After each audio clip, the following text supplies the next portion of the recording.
Everyone, if you can please sit and we will start.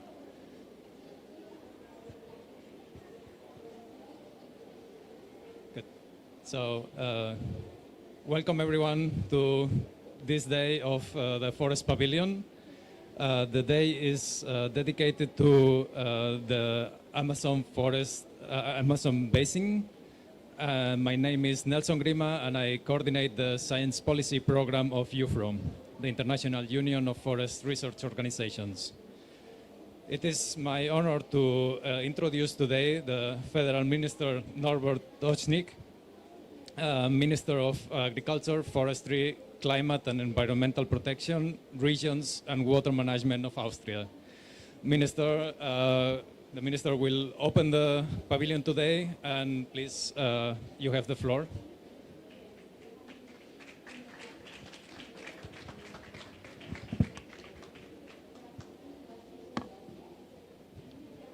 Thank you very much.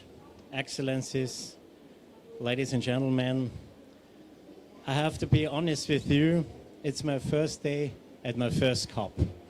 When I learned I would open here at the Forest Pavilion on Amazon Basin Day, I thought, well, that's perfect. You see, I come from Austria. Nearly half of our country is covered by forests. They are woven into everything we do, our economy, our culture, our identity. So being here today surrounded by forest champions from around the world doesn't feel like a diplomatic assignment. It feels personal. Thank you to the organizing team for creating this space where forests take center stage. And today's discussion will show why forests must remain at the center through partnership, through science, through innovation. So what is about forests that brings us all here? From the Alps to the Amazon, forests do the same essential work. They stabilize our climate. They sustain biodiversity. They provide livelihoods for millions. The Forest Pavilion theme, a shared commitment to our planet, captures this perfectly. Forests aren't just ecosystems. They are economic engines. They are cultural anchors. They are climate solutions. And we don't have to theorize about this. We live it every day. Back home in Austria, we have had generations to learn what sustainable forestry really means. In Austria, forestry creates 440,000 jobs. It powers our woodworking industry, one of our strongest sectors. But here's what matters most. We have learned that forests can deliver both economic value and biodiversity, jobs and carbon storage, materials and ecosystem services. This balance, this both and thinking is what we need everywhere. Whether you are managing alpine forests or Amazon rainforests, the principle is the same. Healthy forests benefit both people and planet. But let me get specific about why this matters so urgently. The climate numbers for forests aren't just good, they're extraordinary. Forests absorb nearly 1/3 of annual CO2 emissions from fossil fuels. They reduce disaster risks, stabilize rainfall, protect soils, ensure water and food security. The IPCC tells us that long-lived wood products could remove up to 1 gigaton of CO2 per year by 2050. Think about that. Wood stores carbon. It's renewable, and it can replace carbon-intensive materials like steel and concrete. When we build with wood, we are not just constructing buildings. We are decarbonizing our economy, creating rural jobs and empowering local communities. The science is clear. The potential is enormous. So what are we actually doing about it? also isn't just talking about forest solutions. We are building platforms for action. That's why Austria believes deeply in connecting science with policy at every level. With Finland, we launched the wood policy platform, WoodPop, to share knowledge and promote sustainable wood policies across Europe. But we wanted to go further, go global. So we created COLI, the country and organization-led initiative on sustainable forest-based bioeconomy. Next February 2026, we are hosting the Global Summit in Vienna in a hybrid format so everyone can join. While we are all here at COP30, we have a chance to witness something significant.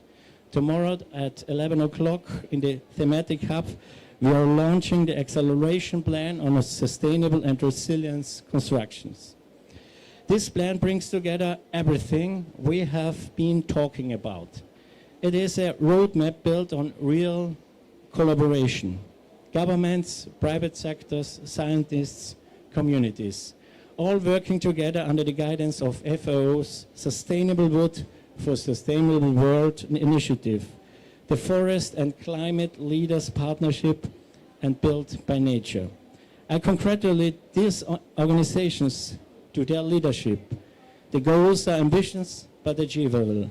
I may start it today as a first-timer at COP, but I'm leaving this stage convinced that we can make sustainable forest management and forest-based bioeconomy a cornerstone for a green transition. A future built with forests and built by forests. Thank you very much.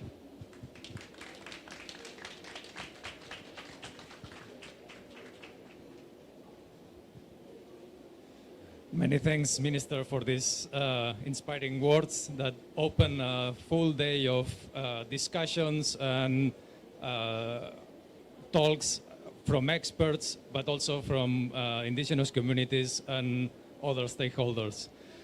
Now we will proceed with the first panel of the day. For that, I would like to invite to the floor Guilherme. Is Miriana? Is Guilherme here? So the first panel of the day will be organized between the Foundation Prince Albert II of Monaco and the International Forestry Students Association.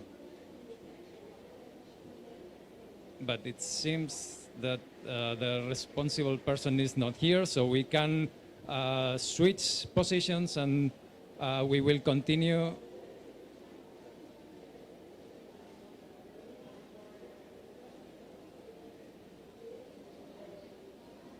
If they are not ready, we will switch the talks and we will continue with the IUFRO president, Daniela Kleinschmidt, who is also professor at the University of Freiburg.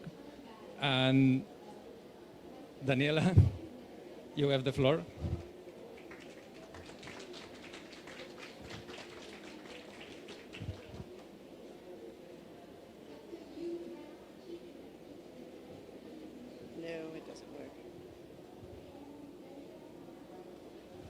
Thanks a lot and very welcome as well from my side. My name is Daniela Kleinschmidt. I'm professor at the University of Freiburg, as Nelson already turned out. And since last year, I'm the president of IUFRO, which is located with the headquarters, very kindly supported by the Austrian government.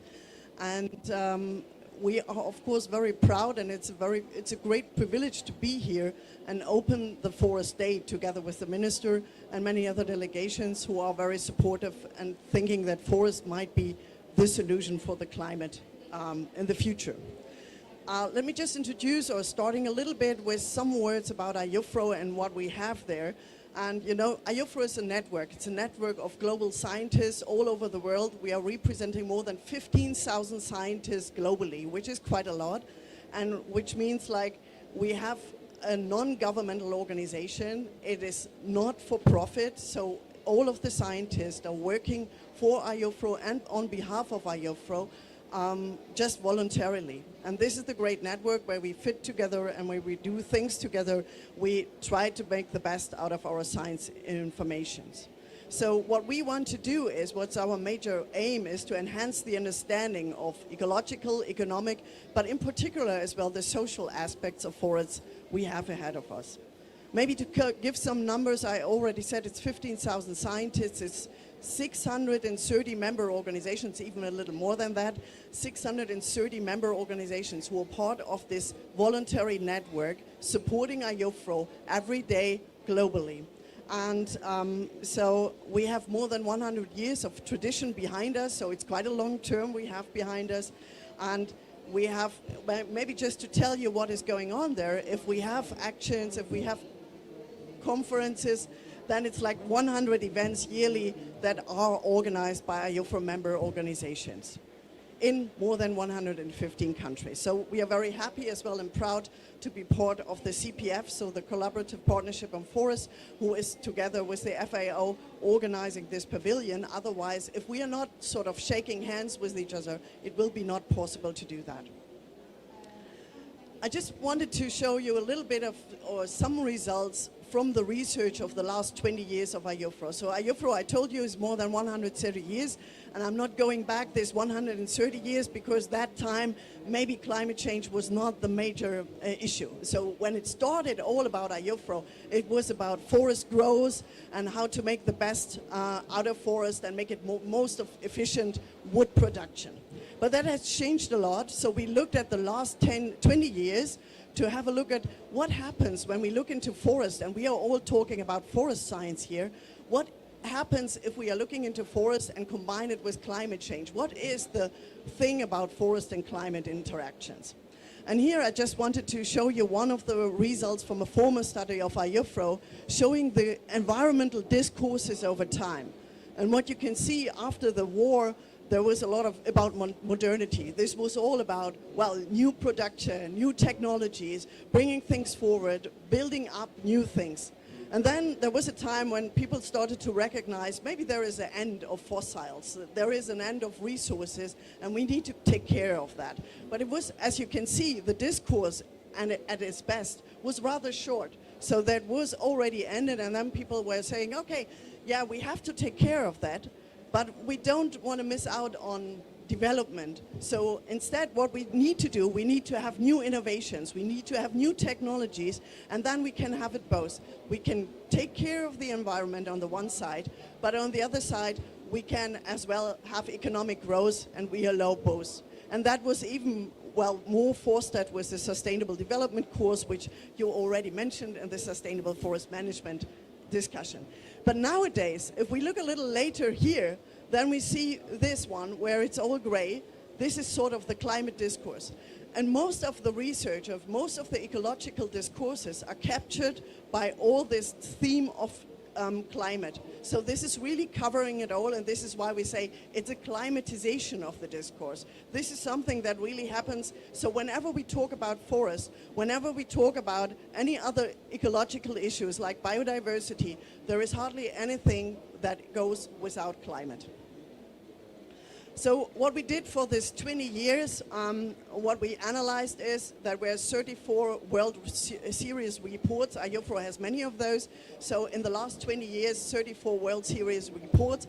And we looked at only those researchers that did forest climate things. So we're really focused on it.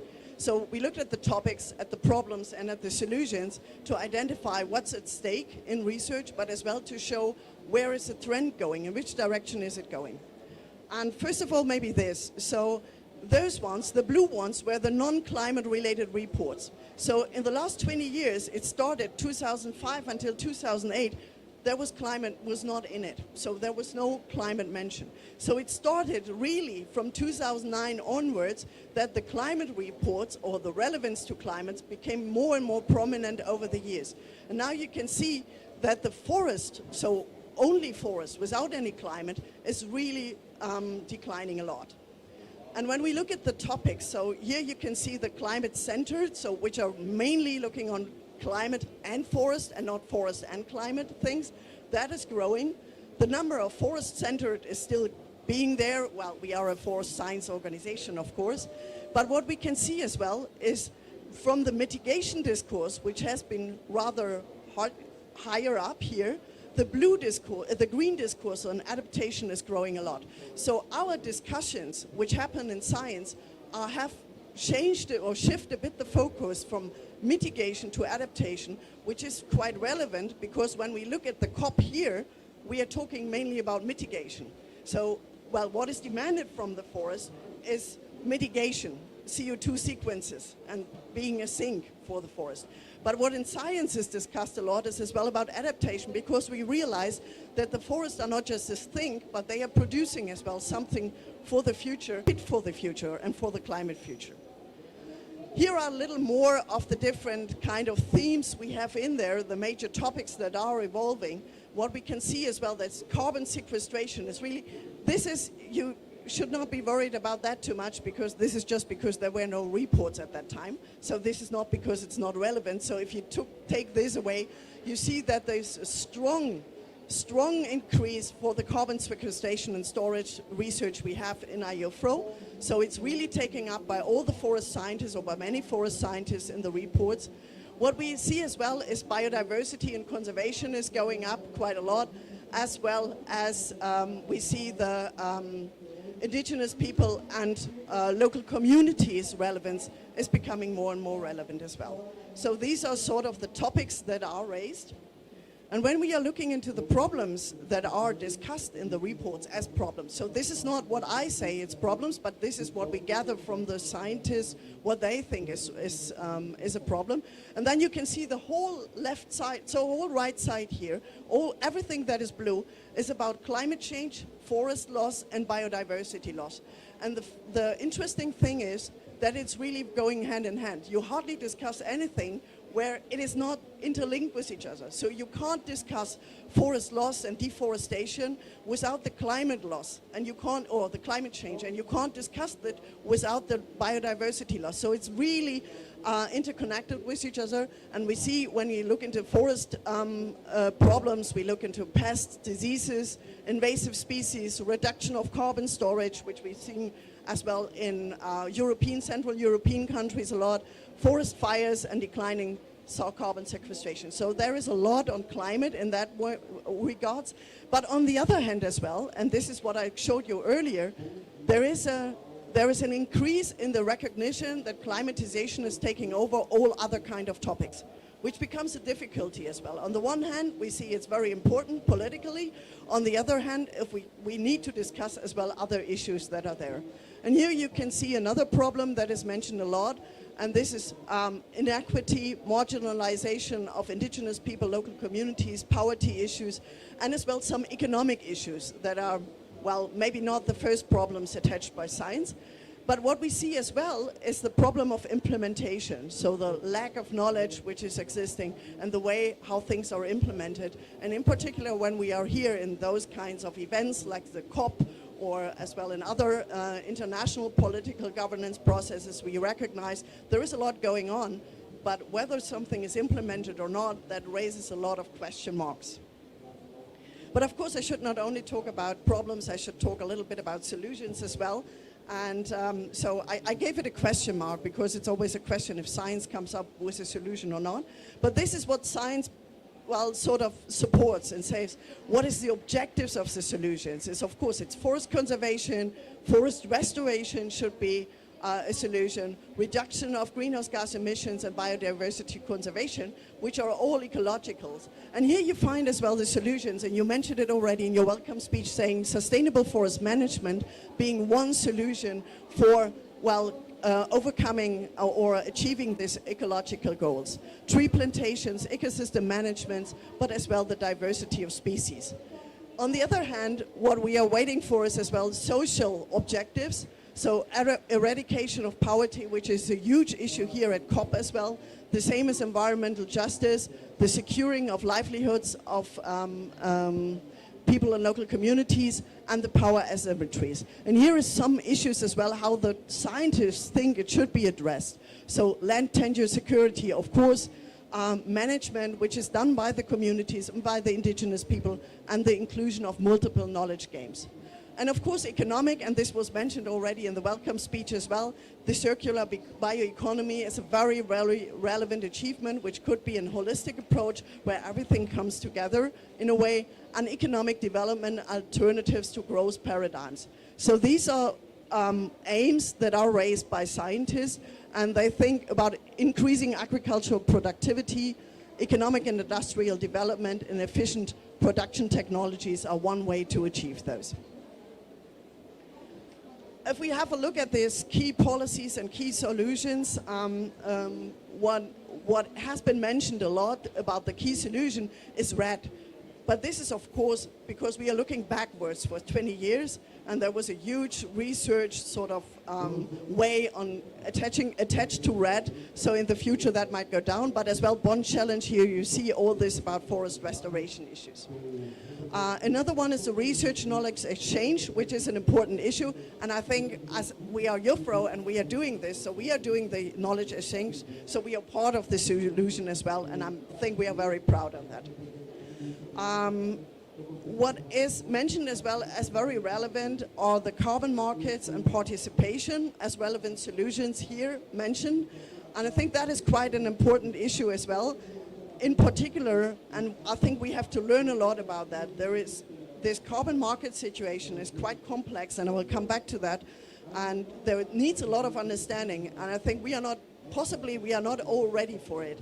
So the political situation is not really giving the framework that is needed for a carbon market, and we are not even teaching our students in the right way that they really can cope with this situation at the moment. So the market is quite ahead of the political and of the educational system.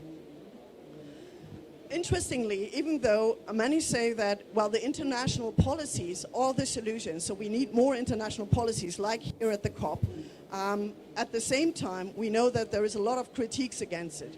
They say that this international governance, in particular forest governance, is not effective enough, so what comes out of that is not really, well, what it should achieve. So there's missing impact, missing implementation, and there is a limited evidence as well. So we hardly can say what happens here at the COP, what happens at UNFF, is that really having an impact? So the causality is very hard to achieve that.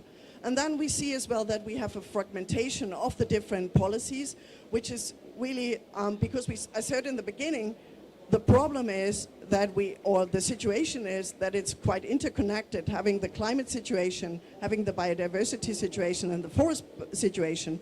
But all of those are sort of traded and negotiated at different places in the world and in different sectors. And that makes it more complicated because the interaction between those are sometimes missing.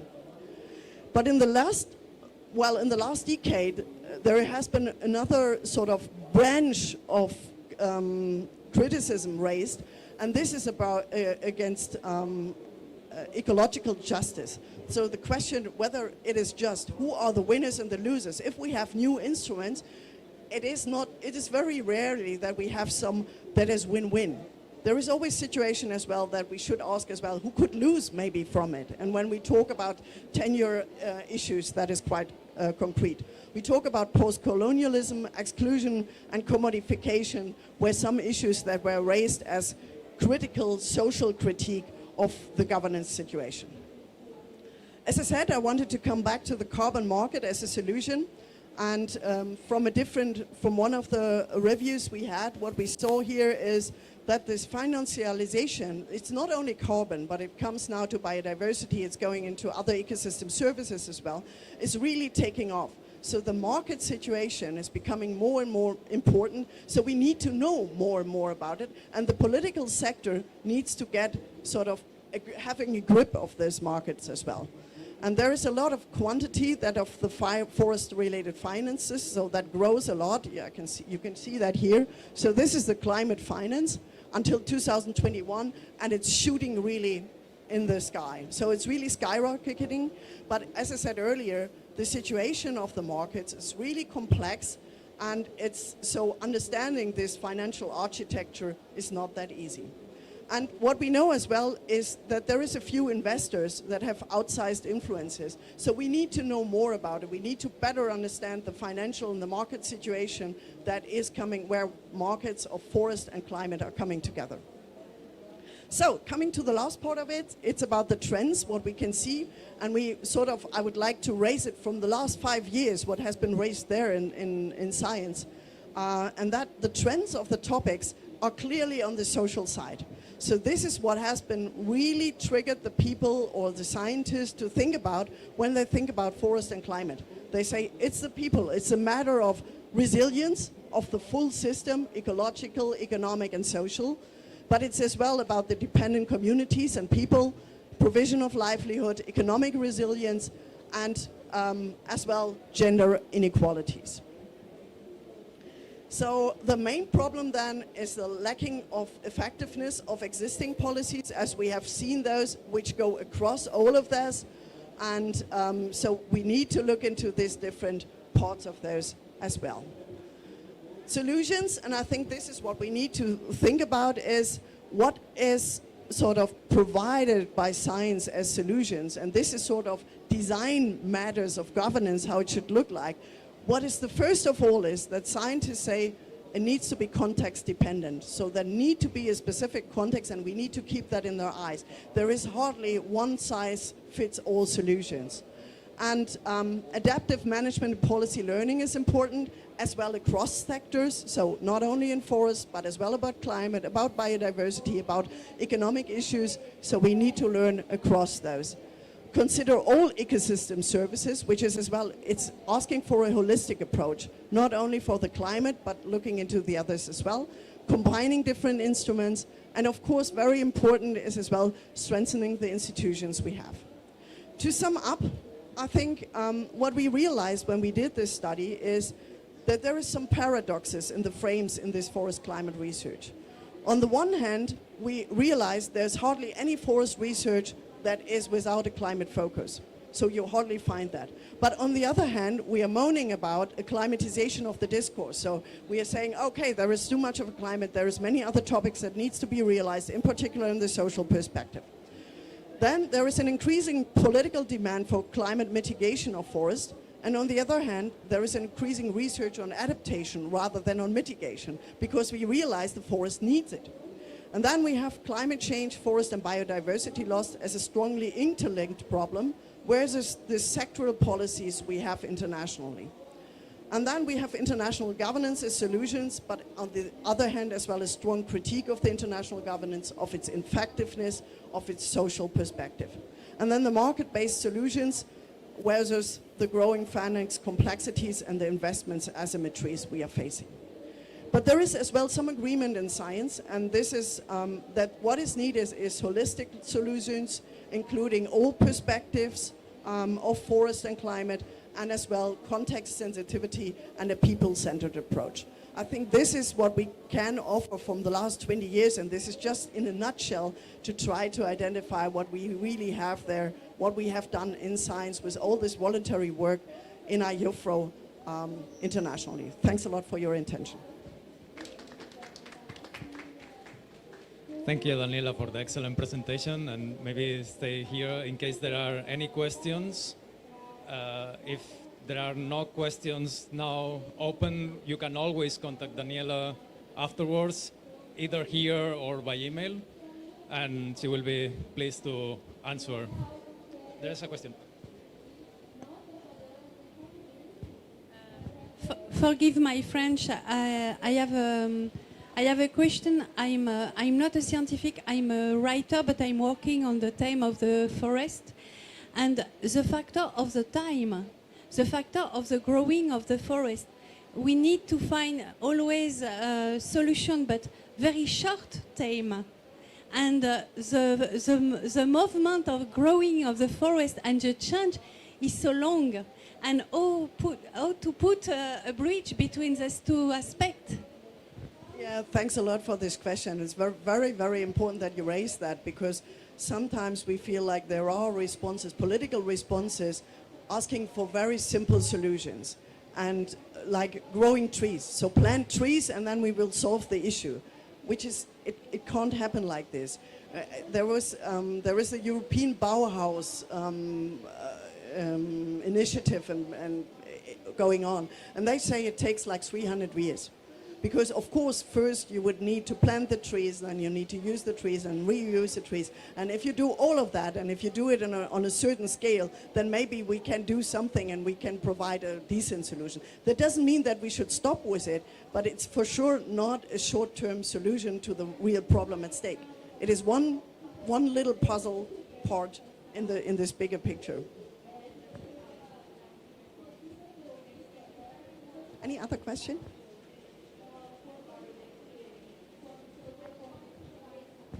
Thank you, Daniela, and thank you for the question.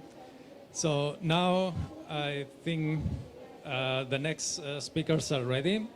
It's a joint collaboration between the International Forest Student Association, IFSA, and the Foundation Prince Albert II of Monaco. And the title of the panel discussion is the crucial roles of women, youth, and indigenous peoples in forest conservation. Guillermo? Do you need any enrichment? Yes, I need to take this off.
Good morning, everyone. Sorry. So, thanks for joining this interesting session. My name is Guilherme Hagenauer. I'm the Prince Albert of Monaco Foundation, the coordinator of the Forest and Communities Initiative, and along with IFSA, we are co-organizing this interesting panel on the crucial role of women, youth, and indigenous peoples on forest preservation. So, I would like to thank you all, thank the UNFF organizers and leaders for this day, IUFRO and Rio, the UNFF. And so without delays, I would like to call on stage Mr. Eric Terena, my Brazilian friend, young activist, indigenous, DJ, co-producer of Yanuni. So please give him a warm round of applause for the keynote. Hi everyone. Oh my God, it's loud. My name is Eric Terena. I'm executive producer of the Yanoni film, and my job is very important to make sure the stories are real, respectful for, and with our indigenous participate and the storytelling. And the film is a brave protest against illegal gold mining and the human rights abuse. I work to make sure this protest has made with our own voice and from our point of view. I believe that Yanuni shows how we can use the move to teach the planet about how the indigenous communities support the planet to preserve our biodiversity. And I think it's like a movie, music, culture. It's a very important tool to amplify our voice from the bottom of the top.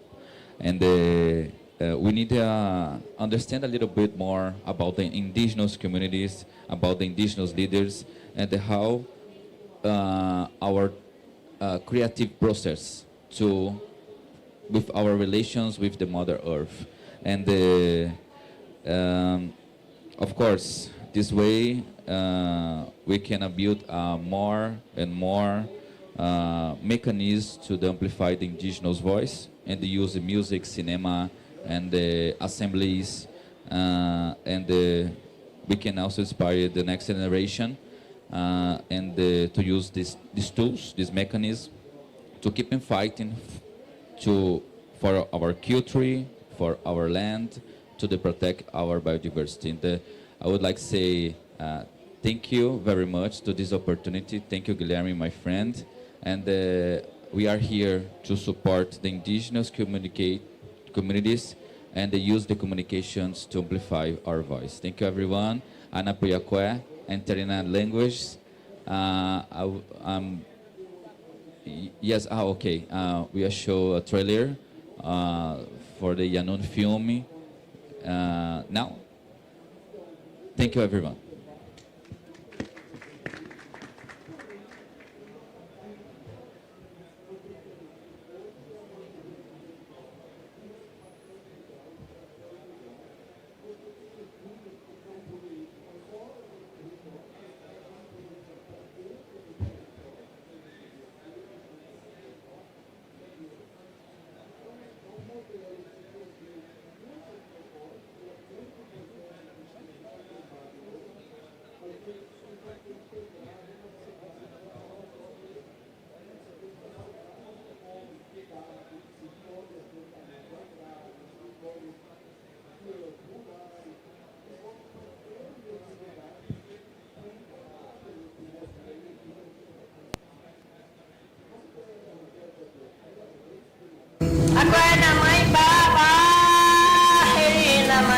Não é só floresta.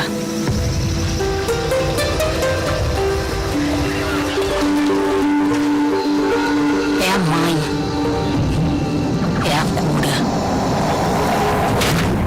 Indigenous people dying at alarming rates. Victims of the onslaught of illegal mining.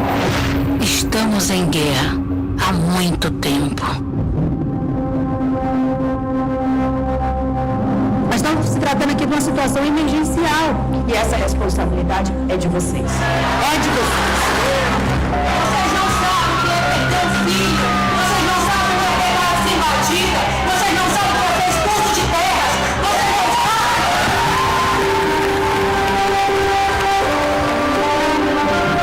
The creation of the Ministry of Indigenous Peoples marks a pivotal moment in the fight for indigenous rights. Será que estamos sendo tolos em sermos otimistas? São 10 dias e já vou ter outra operação. E eu também vou para outra reunião. Meu Deus! Eu esqueci de parque, gente. Que estão de olho na gente. Não dá pra confiar, não. Tô preocupada. Eles são muito. A gente identificou realmente que aqui é uma base de operação do garimpo, a gente vai fazer a destruição delas.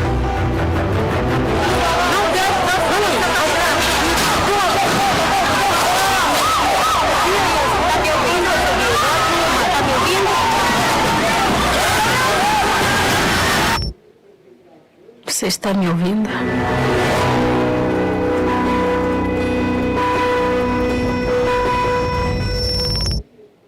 Seu DNA carrega informações valiosas que ajudam.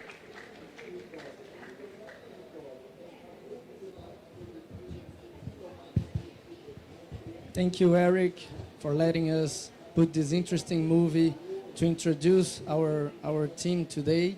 So now I would like to go to the real discussion and call on stage Salma Omutara, David Boyle, Laitania Belay, Shananin Calvillo, and Yursho Rodriguez. Thank you very much.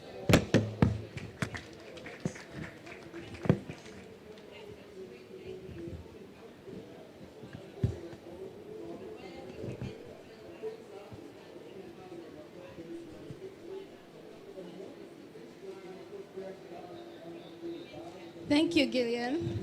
Good morning, everyone. I am Salma Motara. I am the focal point of the Major Group Children and Youth to the United Nations Forum on Forest. I am representing the International Forestry Students Association.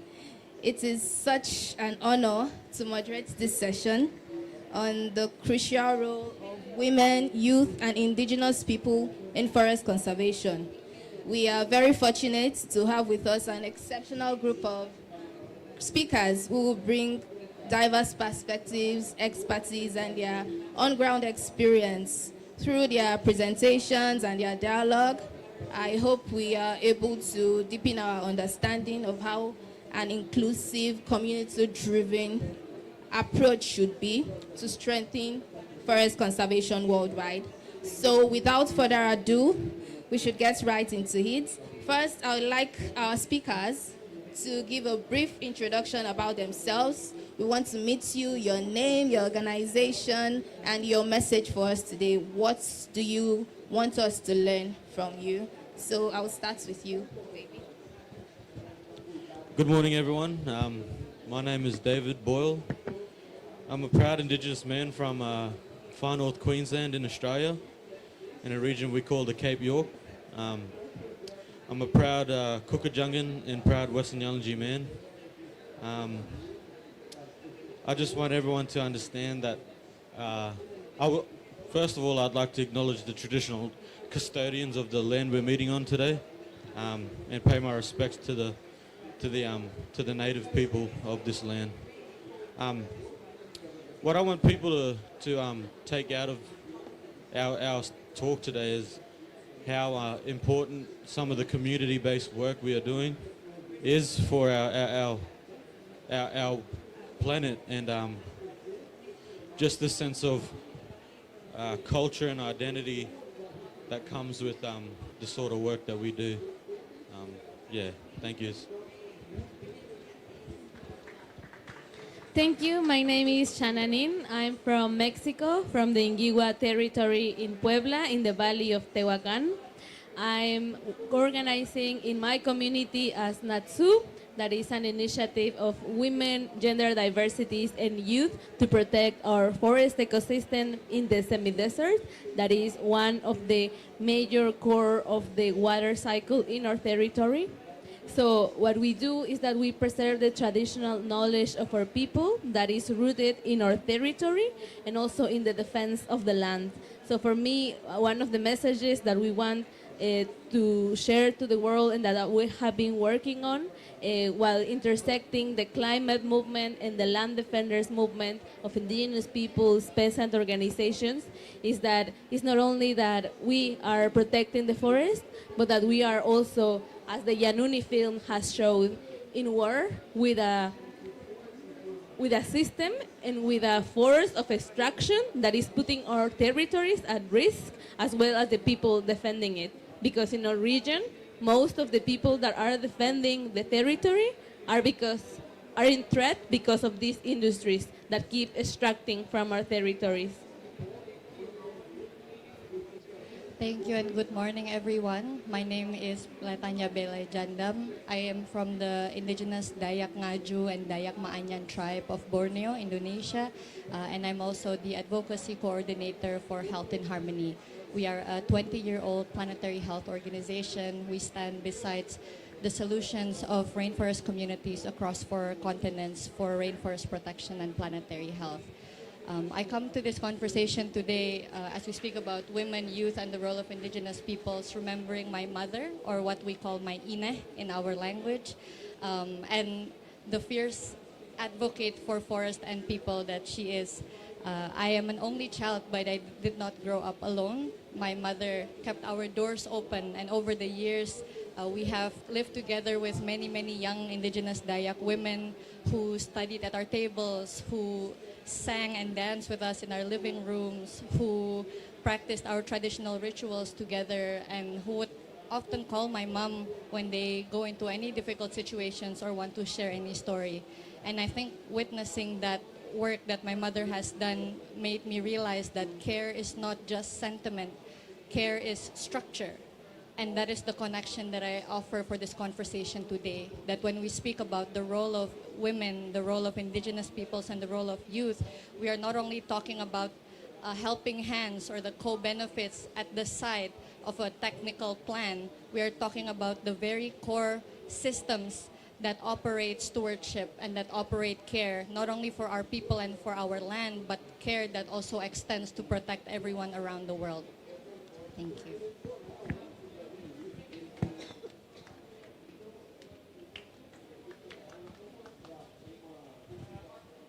Thank you all for sharing about yourself.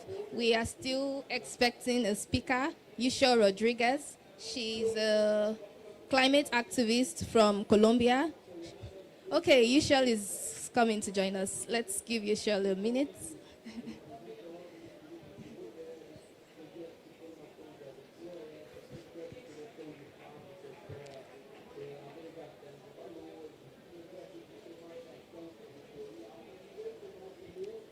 Welcome, Yushel, everyone. Hi, Yushel. So can you share with us your name, your organization, and your key message for us today? Hi, everybody. Sorry for being late. It was a little rush because of the traffic. But hi, my name is Rochelle Rodriguez. I am from the archipelago of San Andres, Old Providence, and St. Catalina, and I am part of the Afro-Indigenous people, the Raizal people.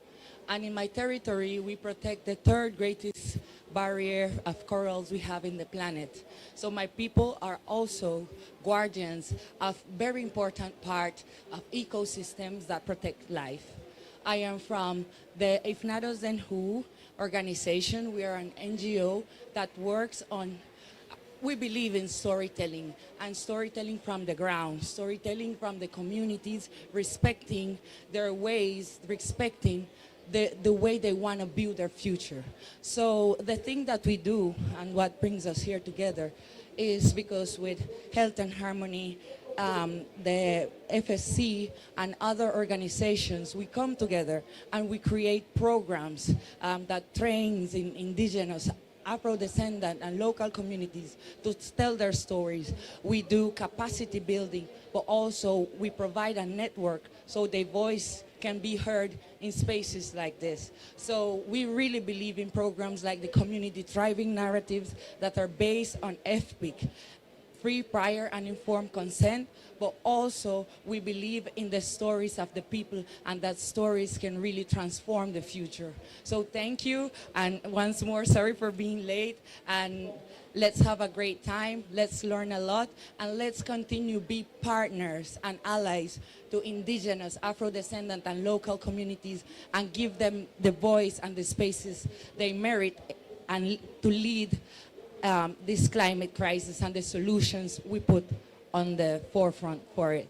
Thank you.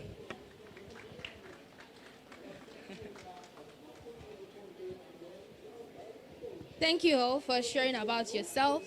So now I would like us to get into the Q&A session to deepen our conversation and explore our speakers' experiences, challenges, and ideas in even broader details. So, Shananin, I would love to start with you. Are you ready? Okay. You are doing an amazing work leading women, youth in protecting traditional knowledge and the natural ecosystem. So from what you have experienced in this role, how are indigenous youth and women leading forest protection and regeneration? And what support do they need to be fully included in decision-making about their lands? Thank you. Yes, I believe that our role as youth are not only the future knowledge keepers of our communities, because a lot of our traditional practices are preserved by all elders. There is no culture for us if we do not keep the tradition and the practices going on. So for us, that is very important to recognize that role. But at the same time, I believe that we are bridge builders, that we create connections across our allies, across all these globalized world, but also across our communities and our territories and the movements within it. I believe that is very important for this work and for also the future that is coming onto us to also lead the upcoming generation to also follow on this path that our ancestors have already creating of preserving our forests or preserving our communities and our culture. And I believe that is precisely the reason of why we're here and why we came as a Mesoamerican caravan for climate and life to this space, gathering not only communities across the whole territory of Mexico, but also Central America, that not a lot of people know, but after the Amazon forest, the Mesoamerican forest is the most important in our region.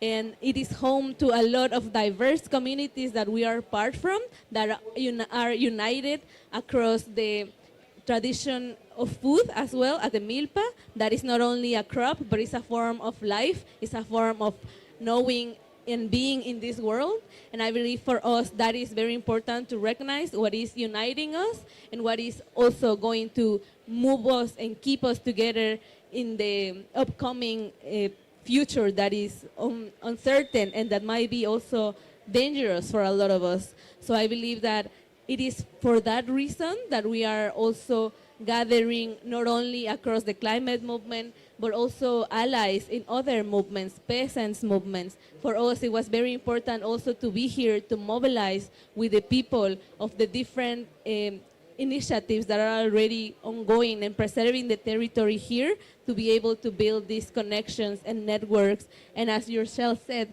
make these allies that are only together that we are able to then preserve our ecosystems and our common home. So for us, it is very important as well to recognize that power that is within us, that it grows when we're together, and that then we also recognize what is threatening us. Because for a lot of this journey, it was mainly to do all this organizing work, but stories, when we share cultures, we are also sharing the same enemy that is also threatening life not only for us, but life in the planet as we know it. So for us, it is very important as well to name that there is no like unknown person or thing that is creating the climate crisis, but we know who are these people. We know who industries are creating this. And it's also very challenging because even within the COP, these industries, these mining companies, agribusiness, and even fossil fuels keep coming here and telling that they are changing, while in our territories what we see is a different reality.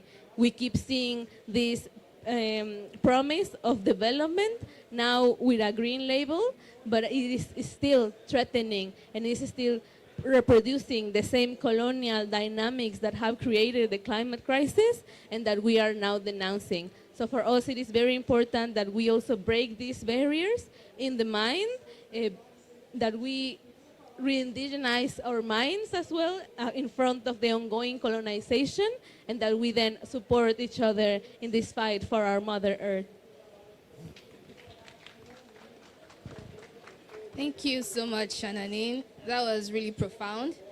That was amazing. Thanks for sharing. One part that really stood out for me was the part you spoke about the future coming onto us to follow. For IFSA, we're a youth-led organization, and we believe that we are the present and we are also the future. So, yes, thank you for sharing. So my next question is for Belém. Belém, drawing from your work at the intersection of climate justice, indigenous leadership, and community health, how can indigenous knowledge and leadership, especially in protecting forests and sustaining community health, be better recognized and funded so that health and climate solutions truly reflect the needs and wisdom of forest communities? Thank you, Salma. Also means allowing women to have voting rights. Also means allowing women to have voting rights and a seat at any, forest conservation board or direct or planning program or committee, and the process of FPIC, as Yurshel has mentioned, so that we can say a yes or a no, and that decision is fully respected and recognized. Because any program that does not have women leadership in it is bound to fail and is incomplete. The second systemic change is we need to be protecting the time, safety, dignity that makes stewardship possible. When water becomes scarce, it is women who walk further. When food systems collapse, it is women who eat last. When climate disasters strike, it is women and youth who often have the highest mortality rate. This is not by chance. This is a product of a system that have systematically concentrated power in the hands of a few and overlooked the needs and the knowledge and expertise of those who live closest to land. So we also need to be practically changing how we access closer clinics, how can we have dignified livelihoods, how we can have safer transport, how we can have childcare at meetings, how we can have fair pay for community expertise, and understanding that women inclusion is not a co-benefit, it is a prerequisite for forest conservation. And the third system change is also rerouting indigenous youth, because rooted youth is a long-term conservation strategy. Many indigenous youth in my village, for example, leave home for work or for education and sometimes struggle with their identity. And I myself am a diaspora, so I'm still navigating that struggle too. But we need to be investing in intergenerational cooperation, whether that's youth making maps with our elders, relearning our indigenous mother tongues, or working to understand some of the traditional customs and customary laws from our communities that has to be passed down. And women play such an important role in the passing down of that knowledge, because otherwise we do not have something to hold on to. If we carry that responsibility and pride within the identity of an indigenous youth, then we can always find our way back home. So whether it's programs or policies or laws that are being created, can they meet these three systemic changes? Because wherever women are healthy, safe, and authoritative, I think forest stands better. And to give some examples of what we mean by funding climate solutions at the source, it starts by listening and acting on the exact needs of what communities are asking for. And that ultimately leads to community thriving. So the question is, what does thriving look like? And some examples I can share is in Brazil, thriving looks like indigenous self-determination and cultural integrity. So through our Brazilian affiliate, Sama Health and Harmony, we work with the Juma Institute. I don't know if Eric is still here. We work with the Juma Institute and supported the first ever gathering of the annual Women's Shipaya meeting, gathering generations of women to talk about, to have that intergenerational dialogue that passes down customary care and traditional laws and reciprocity and that responsibility of care from our elder women to the younger women, so that they always know what to hold on to in terms of forest protection. And moving on to Madagascar, thriving could look like safe access to health services, which is what has been asked by the communities that we work with. So with our Madagascar affiliate, FAMI, communities asked specifically that cervical cancer prevention was an urgent need in order to protect the health of women, which allows for women to thrive, and allowing women to thrive reduces pressures on forest, allows for alternative livelihoods, and also allows them the time and dignity and care to protect the forest. And so we have done early screenings and also constant monitoring to support the health of women in Madagascar.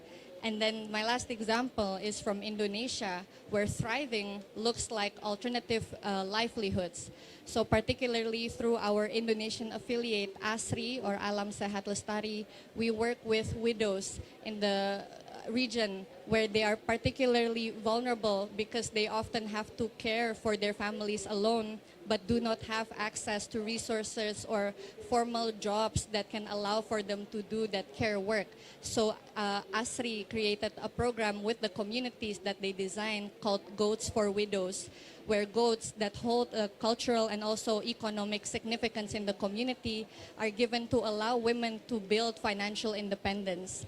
I think these are three of many examples of solutions that we can fund directly at the source when we listen to communities.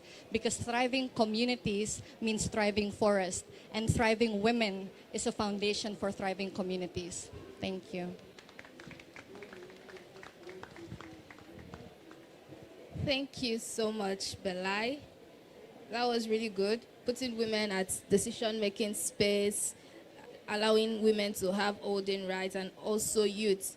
Allow me to also share an experience that is currently ongoing in Nigeria. I'm from Nigeria, by the way. So currently, women are successfully leading mangrove ecosystem restoration in the Niger Delta part of Nigeria, and we have recorded about 80 to 96% success in this project. So it gives us so much hope that yes, it is possible and women can do it. Thank you.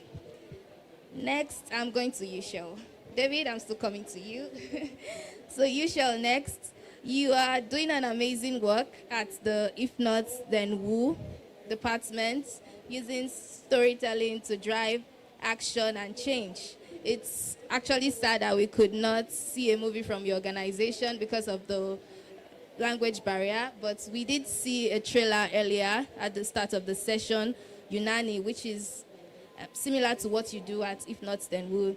So I would like to ask, tell us, how is storytelling and capacity building, how is it empowering the indigenous people and the local communities to shape climate and forest decisions that affect them?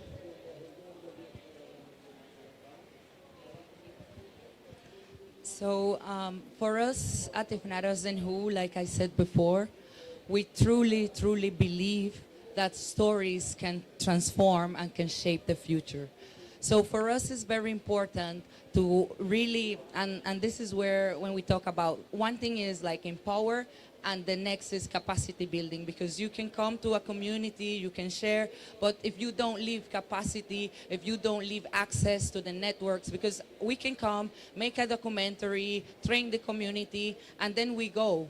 What do they do with those stories? How do we make these stories really take the stage and make the impact needed in the community? So we have focused on that in the training department that I lead at If Not Then Who. And the way that we come together with partners is that we will put the capacity, we will do capacity building, we will train, but it has standards. The first standard, FPIC, free prior informed consent.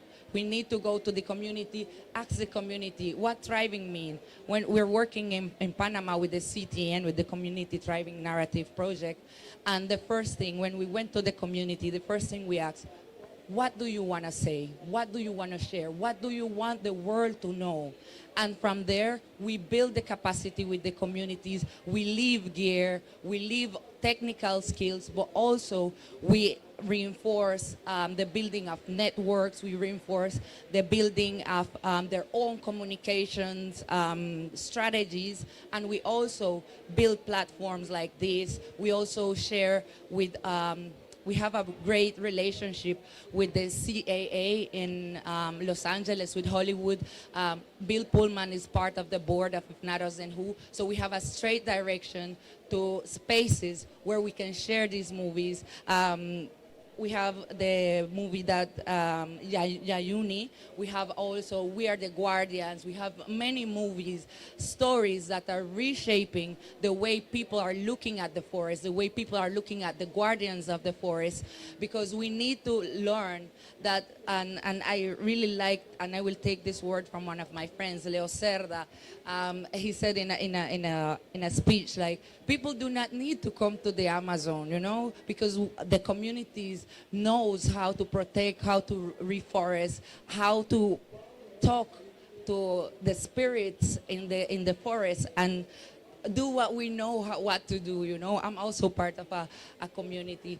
What we need, like I said before, allies, direct funding, direct access to network and spaces where our stories can really reshape, and also put our voices in the forefront of the decision making in what future means for us. So one of the things that I will close here and say is that part of being an Afro-Indigenous person, but also holding a space like directing a training department in an international organization also shows how the stories are transforming. Now, one of the great things of the program we're doing also with Health and Harmony is that the mentors are indigenous people.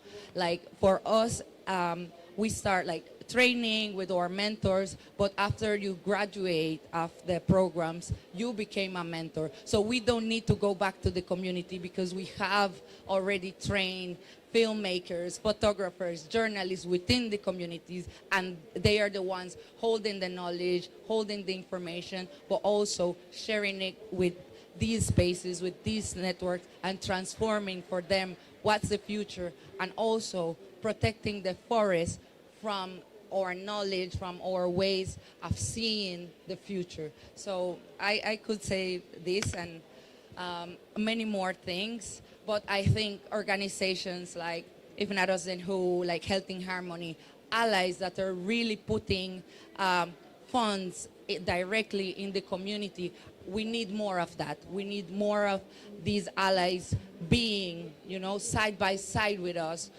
transforming, opening the spaces, and putting our voices where they should be. So thank you for being allies, and let's continue to build solidarity, build trust, and build the resilience and the future we want to see all of us together.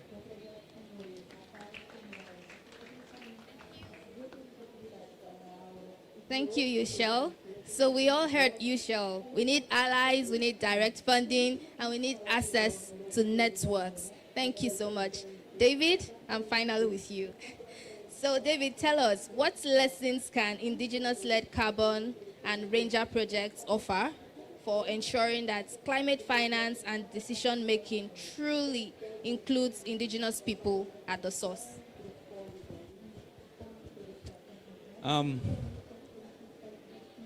I think being a cultural fire practitioner, I've seen it firsthand. The work we do with cultural fire, it brings community together in what is a very disconnected in certain parts of Australia. Since colonization in the 1700s, there has been a drastic decline in cultural practice in Australia. So it's about bringing our mob back together, our people, to be able to continue this practice and continue this culture into the future with all of these awesome projects, carbon projects. It just strengthens mob. It provides employment and stable employment. It's just the sense of community and family and culture when you do this sort of work is unmatched, and it needs to be at the forefront.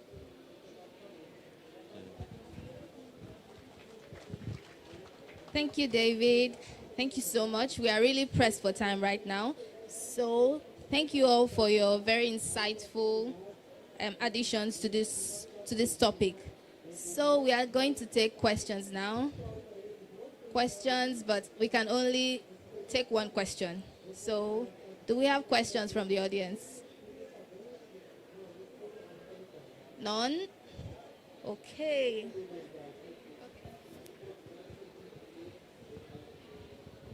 Hello again.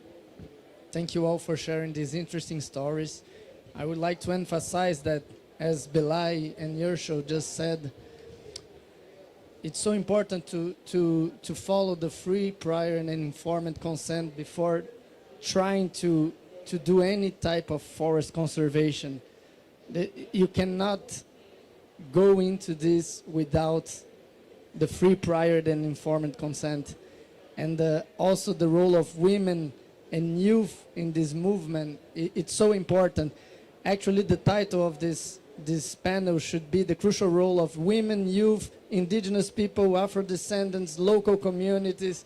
But sorry, it would be too long, but I'm saying. So I was just want to say that for me as a Brazilian, it's so interesting to be in a COP which is very inclusive in such way that I've seen many indigenous here in the pavilions, outside in the strikes, etc. And would like just to know your perspective on how important is the representation of youth, women, indigenous in such decisional spaces.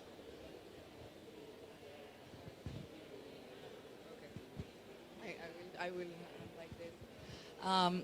From my side, being an Afro-Indigenous person and also coming from a community that also are the forefront of climate change, our representation is more than crucial.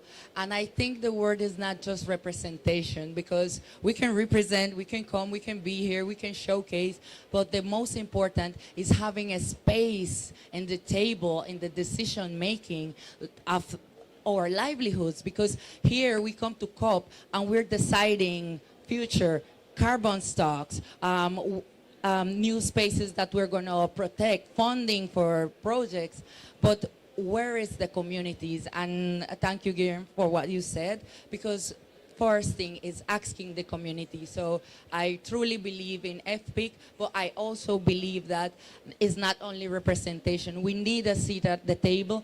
And for my community, for the Afro-descendant community, we're our move in this COP is also to be recognized as communities that protects forests, that protects ocean, that protects livelihoods in our planet. So I will close with that. Like, more than representation is having the right and the space to make decisions, you know, about our futures or livelihoods. Thank you. I will just like to add as well, calling back to the United Nations Declarations of Indigenous Peoples, that of the rights of Indigenous peoples, many of the countries who are in attendance here are signatories here, and it is such a core part of, you know, the UNFCCC processes. But when Indigenous people come and show up in our full regalia, that alone does not fulfill the obligations under the Declaration of Rights.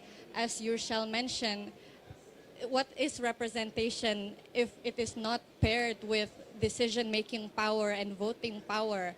And, you know, we look at the protest and we say it could be an inclusive COP, but the very demands of the protest of the Munduruku people, of the indigenous march that is happening at this very moment, is because there is not enough space and access for indigenous peoples into these spaces. We have to stand in full solidarity with the demands of the march and the peoples who are marching, because climate justice and climate action is not possible without centering our fight.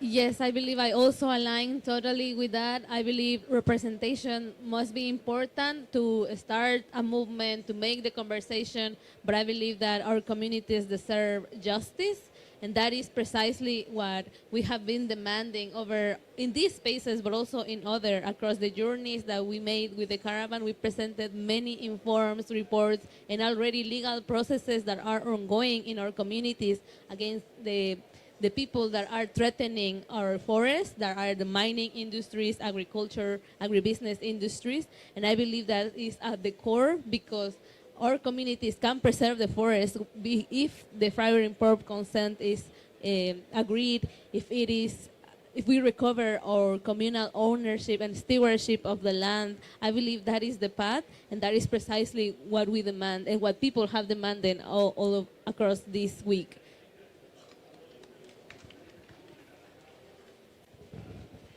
It was a provocative question. It was on purpose.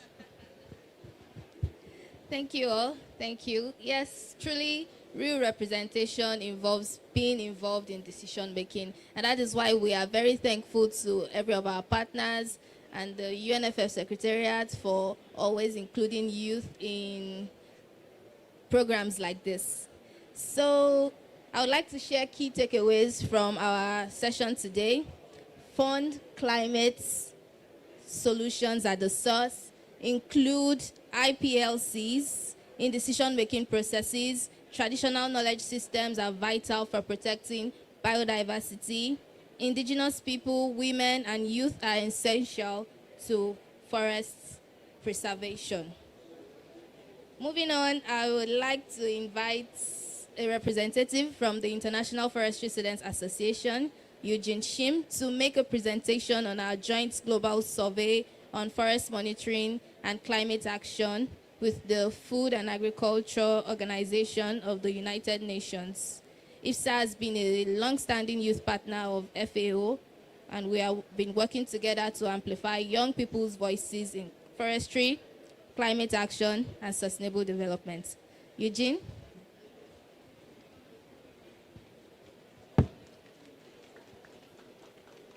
Hi, thank you.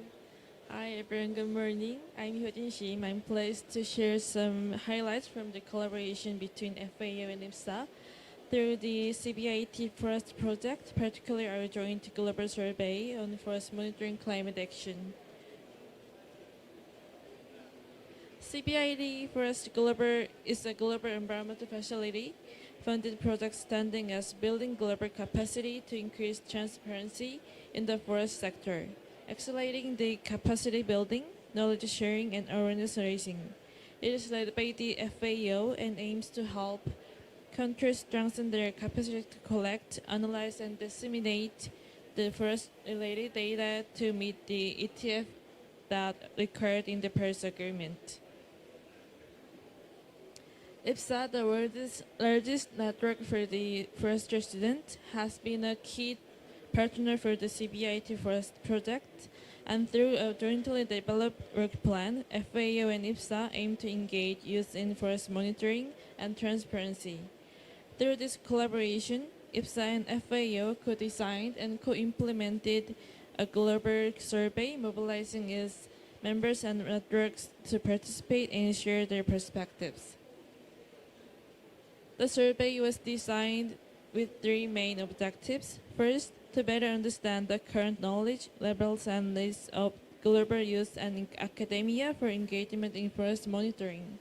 Second, to identify preferred engagement formats and gather feedback to improve outreach and engagement strategies. And third, to raise awareness among youth and academic communities about FAO's forest monitoring knowledge resources.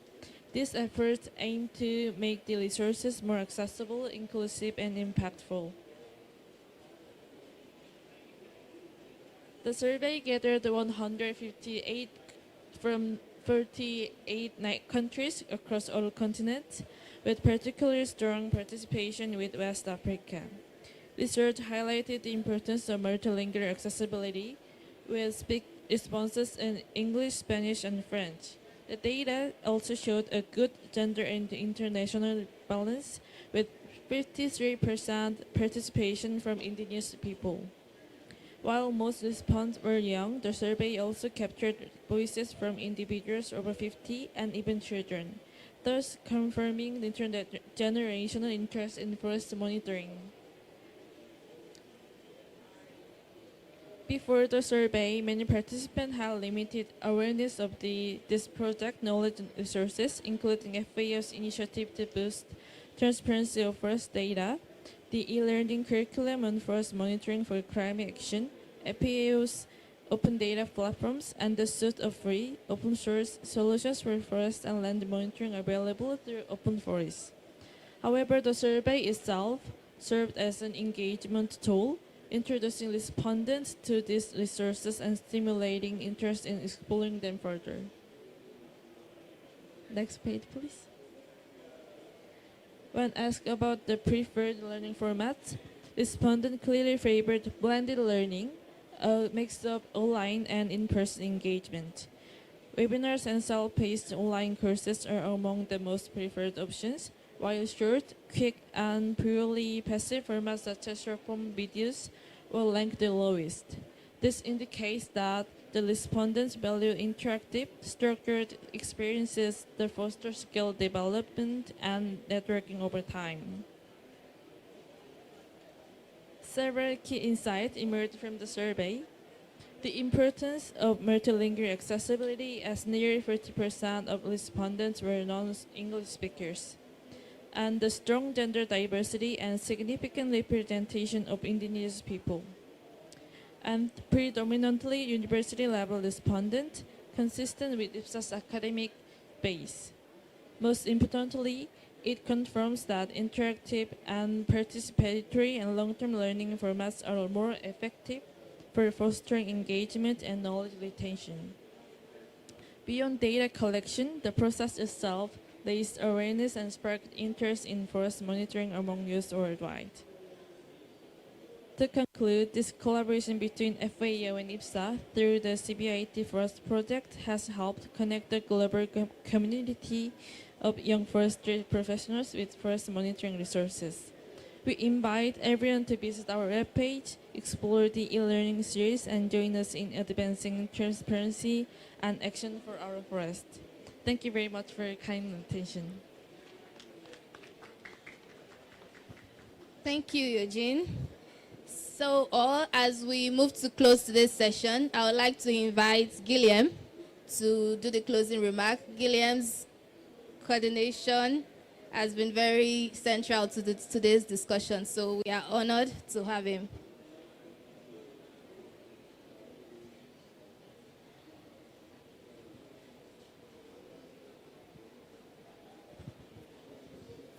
Didn't know I was delivering the closing remarks, but okay.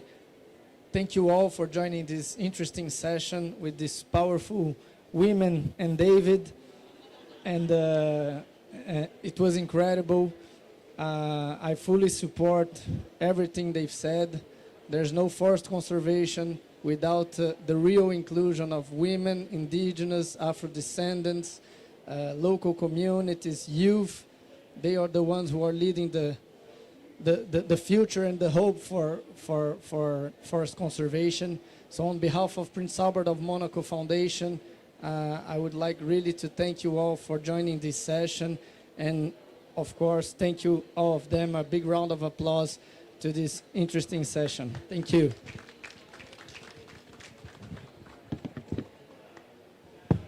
Can we just have a picture for the final?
Você está orientado.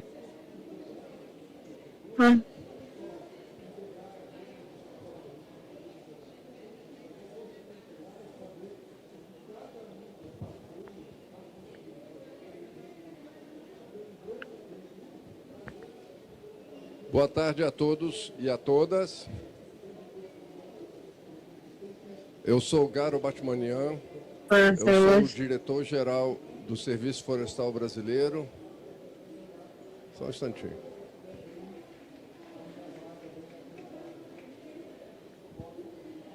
Léo, podia ligar a câmera aqui para nós, por favor? Senão as pessoas não veem a gente. Um ratito aí. Buenas tardes, Soraya. Buenas tardes.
Amazônia, nesse pavilhão de florestas e aqui na COP como um todo. Estamos hoje aqui, e eu serei seu moderador hoje. Estamos hoje aqui para falar de como se desenvolveu o Amazon Sustainable Landscape, a Paisagens da Amazônia Sustentável, um grande programa de regional, com apoio do GEF e do Banco Mundial, e temos excelentes palestrantes que vamos ouvir agora, alguns deles estão online. Para mim é um prazer moderar, porque, muito interessantemente, eu já estive do outro lado quando esse programa começou, e agora no Serviço Florestal Brasileiro eu vejo os benefícios que esse programa trouxe para o Serviço Florestal Brasileiro, o aumento das concessões florestais e todo o trabalho de base de concessões florestais também para a restauração, o primeiro que a gente lançou semana passada. Boa parte dos estudos técnicos de floresta e sociais foram financiados pelo ASL. Então, eu participei do ASL 1 e agora eu estou vendo os benefícios do ASL, um excelente programa. Então, para mim, realmente é mais que um prazer, uma honra poder moderar esse evento. Mas eu não vou adiantar tudo, senão eu vou deixar o meu amigo Irving sem nada para falar. Então, eu queria convidar aqui o Irving Denis. Ele já é meio brasileiro, para quem não conhece. 3/4 brasileiro, porque é a segunda vez que ele está trabalhando com o Brasil, e ele é o Program Manager, gerente de programa da Unidade de Meio Ambiente da América Latina e Caribe do Banco Mundial. Por favor, eu convido o Irving Denis para dar uma visão geral do que é o ASL nesses tempos. Muito obrigado, Irving. Eu peço para você falar daqui, porque aí aparece ali, sabe? Vocês, Corey, Soraya, nos escutam bem? Há uma tradução? Perfecto. Soraya, ¿escuchas bien? Está Sí, está escuchando bien. Ok, gracias. Muito obrigado, Garo, pelas palavras muito gentis.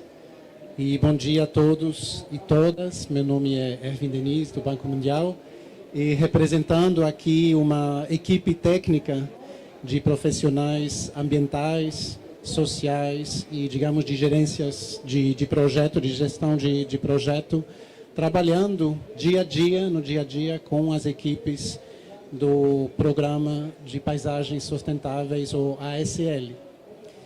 E realmente hoje é um dia de celebração, porque são 10 anos desse programa. Então, 10 anos ao mesmo tempo de reflexão sobre o passado, mas também de expressar o nosso compromisso e engajamento daqui para frente, para os próximos 10 anos. E por que a região amazônica é tão importante também para o Banco Mundial? O Banco Mundial publicou um estudo o ano passado que valorizou, que tentou dar um valor sobre os sistemas, sobre o valor ecossistêmico da região amazônica para o Brasil, e chegou a quantificar serviços ecossistêmicos a 317 bilhões de dólares por ano só para o país Brasil. Então, é muito importante também assim essa perspectiva de não retorno, de savanização, o que significaria, digamos, para a perda em termos de natureza, clima e também população. Mas, ao mesmo tempo, o Banco Mundial, cujo mandato é erradicar a extrema pobreza num planeta habitável, a gente também olha a região amazônica em termos desse paradoxo que uma grande parte da população vive debaixo da linha de pobreza, 40% de 47 milhões de pessoas que moram na região amazônica. Então, é muito importante para o Banco Mundial como entidade de desenvolvimento. Agora, o programa de paisagens sustentáveis do Amazonas, o ASL, ele tem abordado a Amazônia de maneira muito interessante, por um lado, conectando paisagens, conectando pessoas.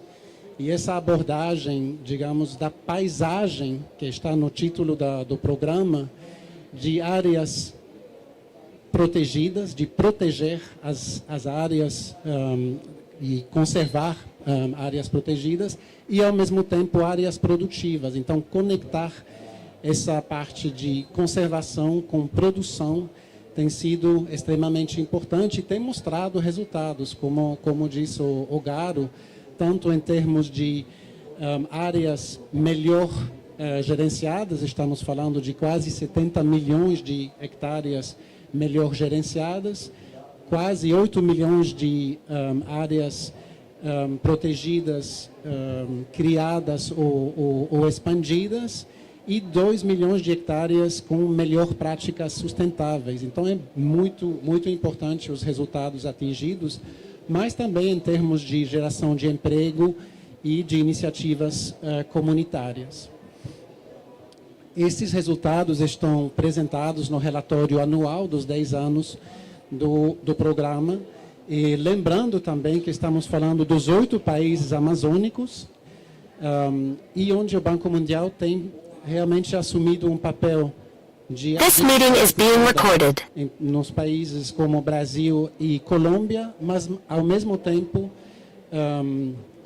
feito essa coordenação regional, acompanhando os 8 países, incentivando a execução pelos países, pelas comunidades locais, e, ao mesmo tempo, dando visibilidade ao programa. Então, eu acho que isso é o tema desse nosso evento hoje, de destacar os resultados.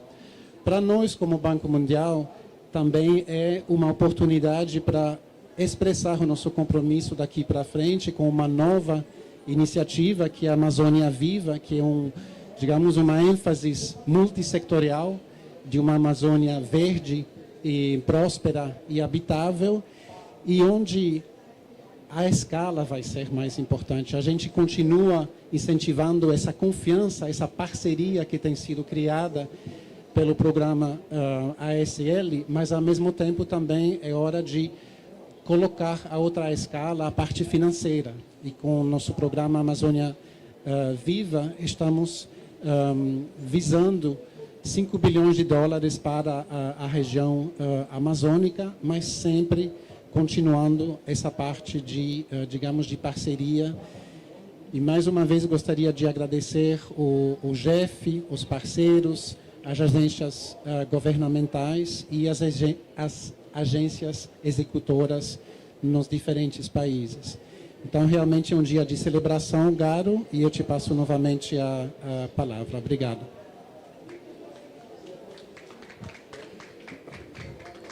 Muito obrigado, Irving, pelas suas palavras iniciais. Esse é um programa muito amplo, com muitos componentes, e já estamos na segunda fase, então tem muita coisa para falar e para ouvir. E agora eu queria convidar a nossa querida, pelo menos a minha querida, Rita Mesquita, outra amiga de muito tempo, não vou dizer de quanto tempo, apenas que é do século passado. Do tempo que eu tinha cabelo aqui, não tinha cabelo aqui. A Rita é a secretária de Florestas, Biodiversidade e Direitos dos Animais do Ministério do Meio Ambiente, e ela é uma grande, sempre foi, mesmo antes de entrar do governo, grande apoiadora e incentivadora e idealizadora do conceito de paisagens. Então é muito interessante que depois ela pôde vir no governo e trabalhar essas ideias todas. Então, assim, foi ótimo que isso aconteceu. Rita. Muito obrigada, Garo. Obrigada a todos por estarem aqui, a quem está online também.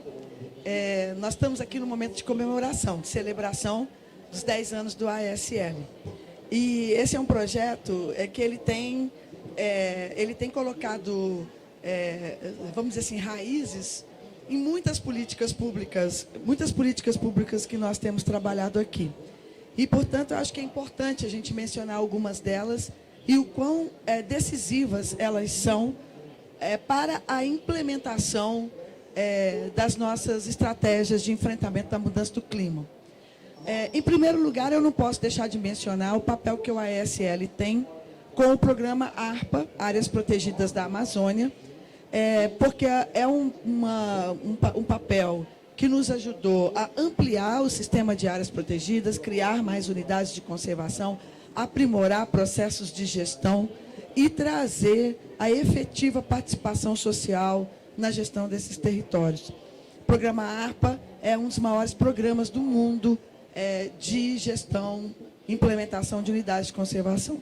E o ISL contribui muito, uma de suas vertentes, inclusive nos estudos para ampliação do sistema, que ainda é uma grande necessidade na Amazônia. Porque, como nós temos aprendido de colegas que trabalham mais a questão do desmatamento, a maior parte do desmatamento está em glebas não destinadas, o que significa que nós ainda temos um trabalho a destinação inteligente, efetiva e que construa um futuro mais sustentável, e o ISL contribui nos estudos, tanto na esfera estadual quanto federal. Isso é importante. O segundo ponto muito importante é a contribuição que o ISL tem dado na questão da regularização ambiental das propriedades rurais na Amazônia. Isso é importante, trabalhando junto com os estados, que são protagonistas nesta agenda. O governo federal fez uma atualização, um aprimoramento do Plano Nacional de Recuperação da Vegetação Nativa, o Plano AVEG, e dentro do Plano AVEG, a maior parte da contribuição para a meta assumida que o Brasil assumiu, de 12 milhões de hectares de restauração de vegetação nativa, está dentro das propriedades rurais associado à regularização ambiental do Código Florestal, atendendo às exigências do nosso Código Florestal. E o ISL tem apoiado os estados para que eles possam realizar este papel de validação dos CARs de uma maneira mais melhor instrumentados, melhor equipados, capacitados e de forma efetiva. Isso é muito importante, porque é uma proporção muito grande de propriedades que passam, então, a poder configurar a sua regularidade ambiental. Claramente, ao fazer isso, a gente desencadeia as consequências da regularização ambiental. E, dentre essas consequências, está a restauração efetiva da vegetação. E essa restauração, ela passa pelos diálogos que foram promovidos e continuam sendo promovidos com as redes de semente, a instrumentação dessas redes, a capacitação, a toda a parte de viveiros para a produção das mudas, porque algumas espécies não vão simplesmente voltar. Eu tenho dito por aí que a nossa agenda é positiva porque a natureza está trabalhando junto com a gente. A regeneração natural é a expressão da natureza voltando. Mas a gente sabe, pelos monitoramentos e acompanhamentos, que algumas famílias botânicas, não é nem espécie, famílias botânicas, não voltam. Portanto, nós vamos ter que trabalhar a regeneração natural assistida, trazendo espécies, principalmente espécies de interesse econômico. O ASL também tem contribuído nos assentamentos, onde nós temos um programa junto com o MDA, que é o de florestas produtivas, trazendo uma restauração produtiva associada com sistemas agroflorestais, o que é fundamental quando você tem um olhar para a paisagem. Porque uma coisa que a Amazônia está enfrentando hoje, e que não era parte do sistema, é o risco trazido pela mudança do clima dos incêndios florestais. Uma coisa que há alguns anos, talvez uma década e meia atrás, você não ouvia falar disso. Portanto, trabalhar essa gestão de paisagem integrada é muito importante. E eu quero também trazer mais um outro ponto, é que é fundamental a arena que o ASL criou de integração de esforços na escala da bacia amazônica.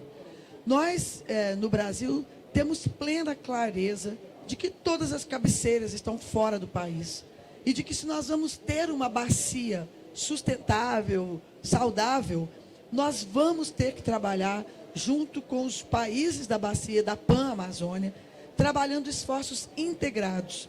E para a gente isso é muito importante e está muito claro.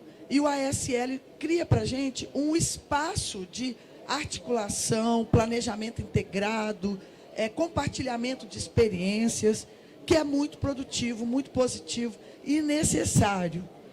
E eu acho que isso a gente também precisa dizer. Claramente, a gente precisa também aprimorar nossas formas de comunicação com a sociedade. Porque, infelizmente, muitas vezes, a gente transita num mundo muito técnico, de linguagem técnica, e que muitas vezes a gente não comunica bem. E eu acho que tem que deixar um registro aqui da importância que o ASL tem tido para a gente construir narrativas compreensíveis. Porque as grandes metas do ASL, elas dependem do engajamento da sociedade. E o engajamento em diferentes formas, ou executando, ou cuidando, ou acompanhando, denunciando e fazendo a força política que a gente precisa para a agenda mais positiva de dar valor à floresta em pé. Então, eu acho que nós não podemos descuidar dessa vertente, que é uma vertente de engajamento por meio de efetiva comunicação. E, principalmente, uma comunicação que traga os jovens, que aproxime numa linguagem que tenha aderência aos territórios, às culturas e às dinâmicas locais. Então, o ASL tem contribuído muito com isso. O Brasil, já de longa data, tem algumas estratégias em escala de paisagem, que neste governo nós estamos buscando ampliar. O nosso Sistema Nacional de Unidades de Conservação já previa, dentro do seu arcabouço, os mosaicos e as reservas da biosfera e os corredores ecológicos, e o ASL tem dialogado com alguns dos mais importantes mosaicos e corredores que nós temos. Então, assim, eu acho que o ASL é uma experiência de um bioma que tem trazido aprendizagens que podem ser levadas a outros biomas brasileiros, né? Então, eu acho que isso é um pouco do que eu gostaria de compartilhar, da importância esses 10 anos de caminhada têm tido para fortalecer essa política de uma gestão integrada de paisagens, de territórios, trazendo as pessoas para uma efetiva governança. E eu acho que isso é um legado importante e que eu espero que continue. Muito obrigada.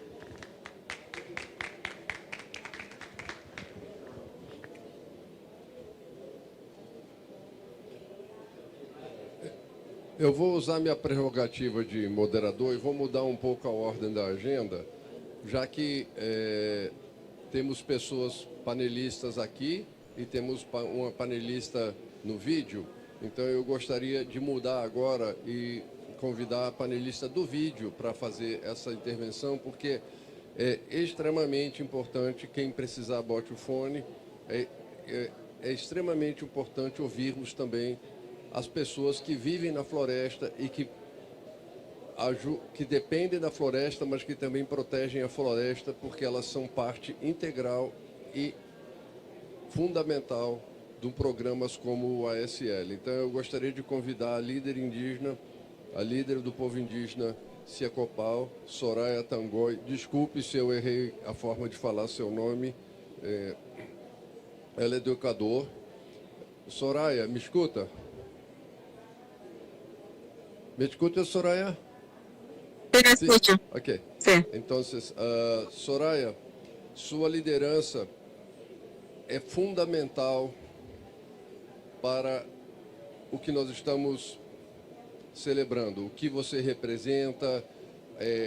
A nossa secretária Del, que não está aqui, ela sempre diz, a floresta tem gente, tem pessoas dentro da floresta, elas fazem parte do que a gente deve pensar na hora de conservar e discutir a Amazônia ou as florestas em geral. Então, é importantíssimo a gente ouvir a sua voz e como vocês trabalham para proteger a Amazônia todos os dias. Então, eu gostaria de ouvir um pouco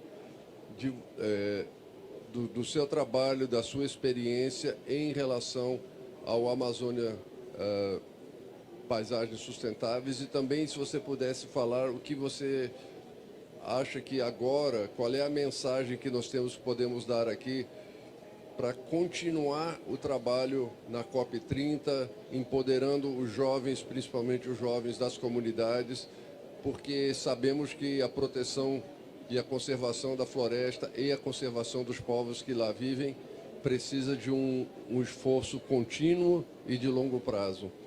Então, Soraya, o microfone é seu.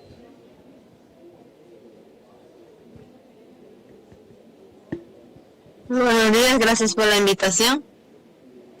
Sí, hablando sobre del cuidado de la naturaleza, de la forestación de acá, nosotros como la nacionalidad CIFOR-ICRAF sí defendemos nuestro territorio, ya que para nosotros el territorio no es un proyecto, sino es una forma de vida. Si me escuchan bien, no sé.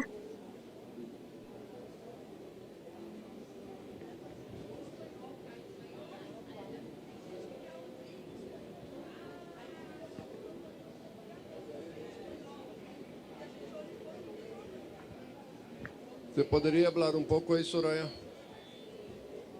Sí, si me escuchan ahora. Sí, si me escuchan bien, o hablo más fuerte o está bien el sonido.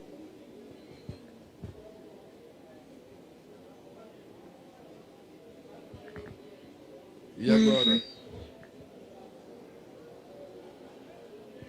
Poderia falar um instantinho, Soraya? Sí, con mucho gusto, si ahorita sí me escuchan, no sé.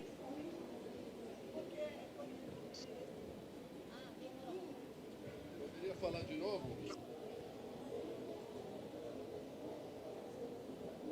Alô? Si se me escucha o no, hola. ¿Qué tal? ¿Está bien todo?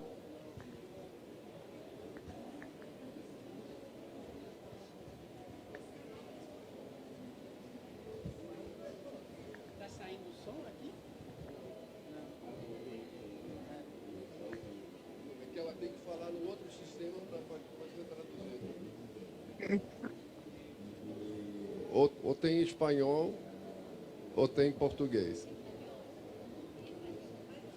Você poderia tentar falar de novo, Soraya? Só um instantinho.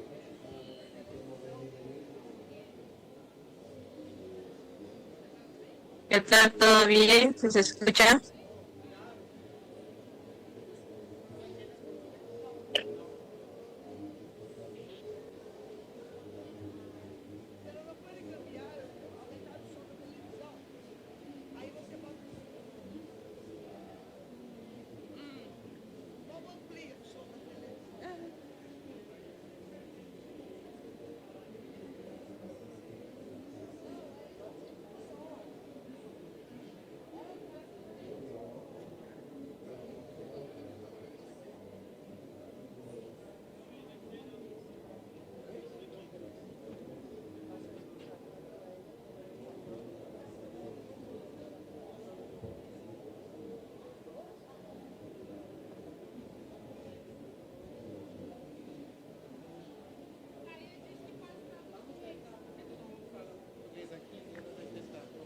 Peraí.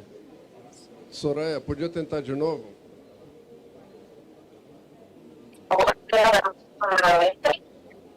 Sí, ¿qué tal? ¿Todo se escucha bien? ¿Se escucha? Soraya, podia falar um instantinho?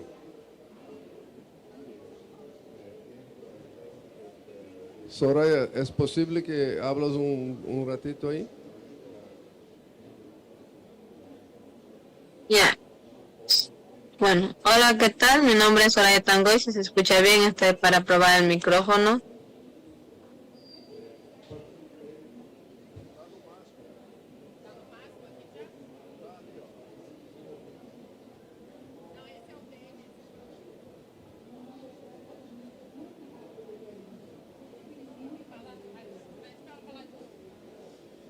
Un poco de paciencia, Soraya, ¿se podría hablar de nuevo? No, disculpe. Tem uma pessoa acá que queria ouvir você falar em espanhol. ¿Se poderia falar? Hola, ¿qué tal? Soy de aquí de la Amazonía, soy de la nacionalidad Cicopay del pueblo indígena acá del Ecuador.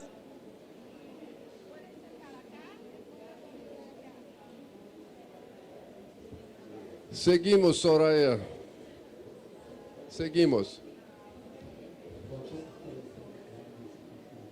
Cualquier cosa nomás no importa.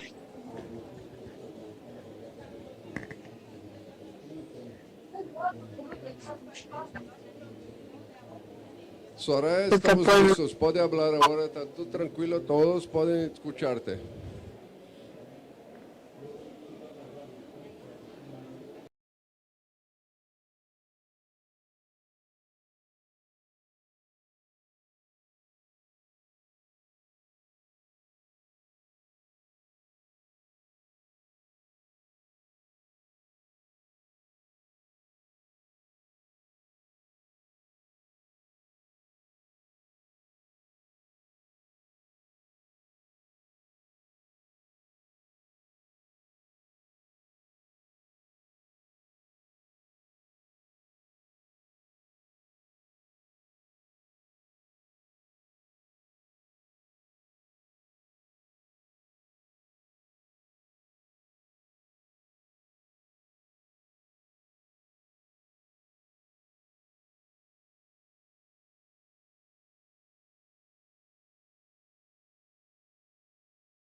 Ecuador.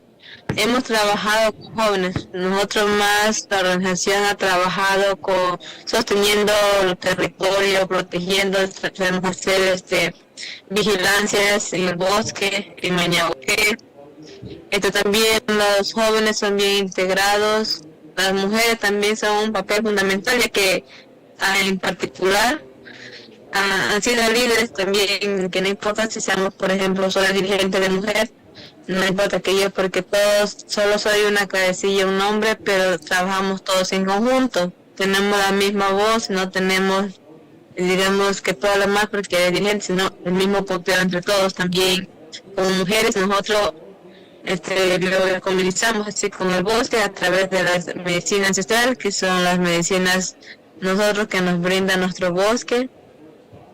Demostramos también la conservación en la chacra, que es porque nosotros con la chacra podemos reservar el bosque, que no sea tan contaminado, y a los jóvenes también, por lo que ellos miran el ejemplo que nos están ayudando a la SL, Conservación Internacional, a todos, y nos gusta porque también hablando sobre la SL, que he visto que es un programa para la Amazonía, a través de ellos hemos podido ser valiosos porque fortalecemos nuestra gobernanza y capacidad de gestión territorial, porque gracias a este acompañamiento hemos implementado proyectos de líderes por muestras con nuestros propios dirigencias, incluido mujeres, jóvenes, y estamos avanzando en la actualización de instrumentos para gestión comunitaria y la zonificación y sostenimiento. También podemos decir que las mujeres de Ecopay participan en programas de mujeres lideresas en la Amazonía, porque también lideramos e incentivamos economía, como ya volví a decirlo. Eso, además también corredores de Cuyabeno, buscamos seguir sosteniendo la organización de los saberes. Así que la SL también conserva la conservación internacional abierta a espacios de diálogo y reconocimientos propios, porque ellos nos dan la idea como para decir y nos apoyan para nosotros con ese recurso que nos han dado. Nosotros sostenemos el bosque, ayudamos a que sigamos vigilando, porque aquí como zonas de Amazonía tenemos muchas invasiones y a veces como no tenemos tanto conocimiento, no podemos reaccionar bien. Gracias a esas organizaciones, a esas ayudas que nos brindan, hemos podido sostener adelante y poder proteger el territorio como nación Cicopay. Gracias. Muito obrigada, Soraya. Acho muito importante essa participação. Eu sou apenas o moderador, mas eu espero que o ACL no futuro trabalhe mais ainda com as comunidades locais, porque são vocês que protegem, vocês que usam, e a gente tem que pensar uma maneira mais efetiva de usar, combinar os conhecimentos tradicionais com os conhecimentos empíricos que a gente gera. Muitíssimo obrigado. Eu queria agora convidar a nossa última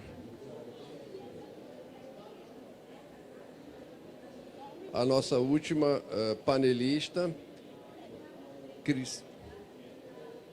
que passou? Cristina del Pilar Portocarrero.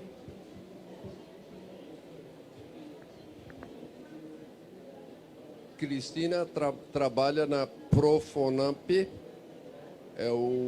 um fundo ambiental do Peru que implementa o ASL2 no Peru e que vai nos trazer a perspectiva do que o ASL faz em um país no papel de coordenador de um projeto nacional.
Muito obrigado. Então,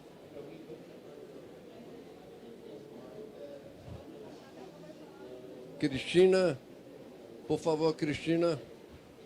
Então, podemos começar com vocês, Buenos Cristina días. Del Pier Portocarrero.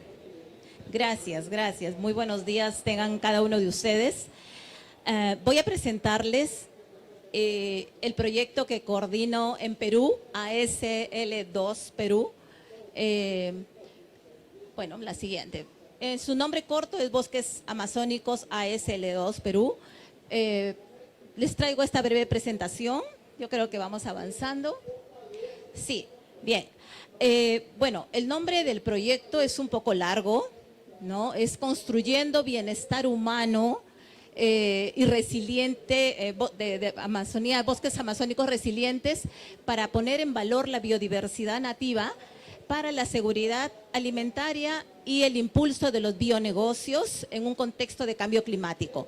Lo que esperamos es conservar ecosistemas críticos, frágiles, como los humedales y los bosques amazónicos, justamente para mantener estas reservas de carbono, hacerlos más resilientes y sobre todo generar y mantener estos medios de vida para la población de la Amazonía peruana. Trabajamos bajo 4 componentes, 4 grandes objetivos. El primer objetivo vinculado a fortalecer gobernanza, una gobernanza sinérgica, colaborativa. El segundo componente es lo que están comentando la colega, fomentar conectividad, enfoque de paisaje, construir mosaicos de desarrollo amazónico, ¿no? Este binomio de conservación más uso sostenible.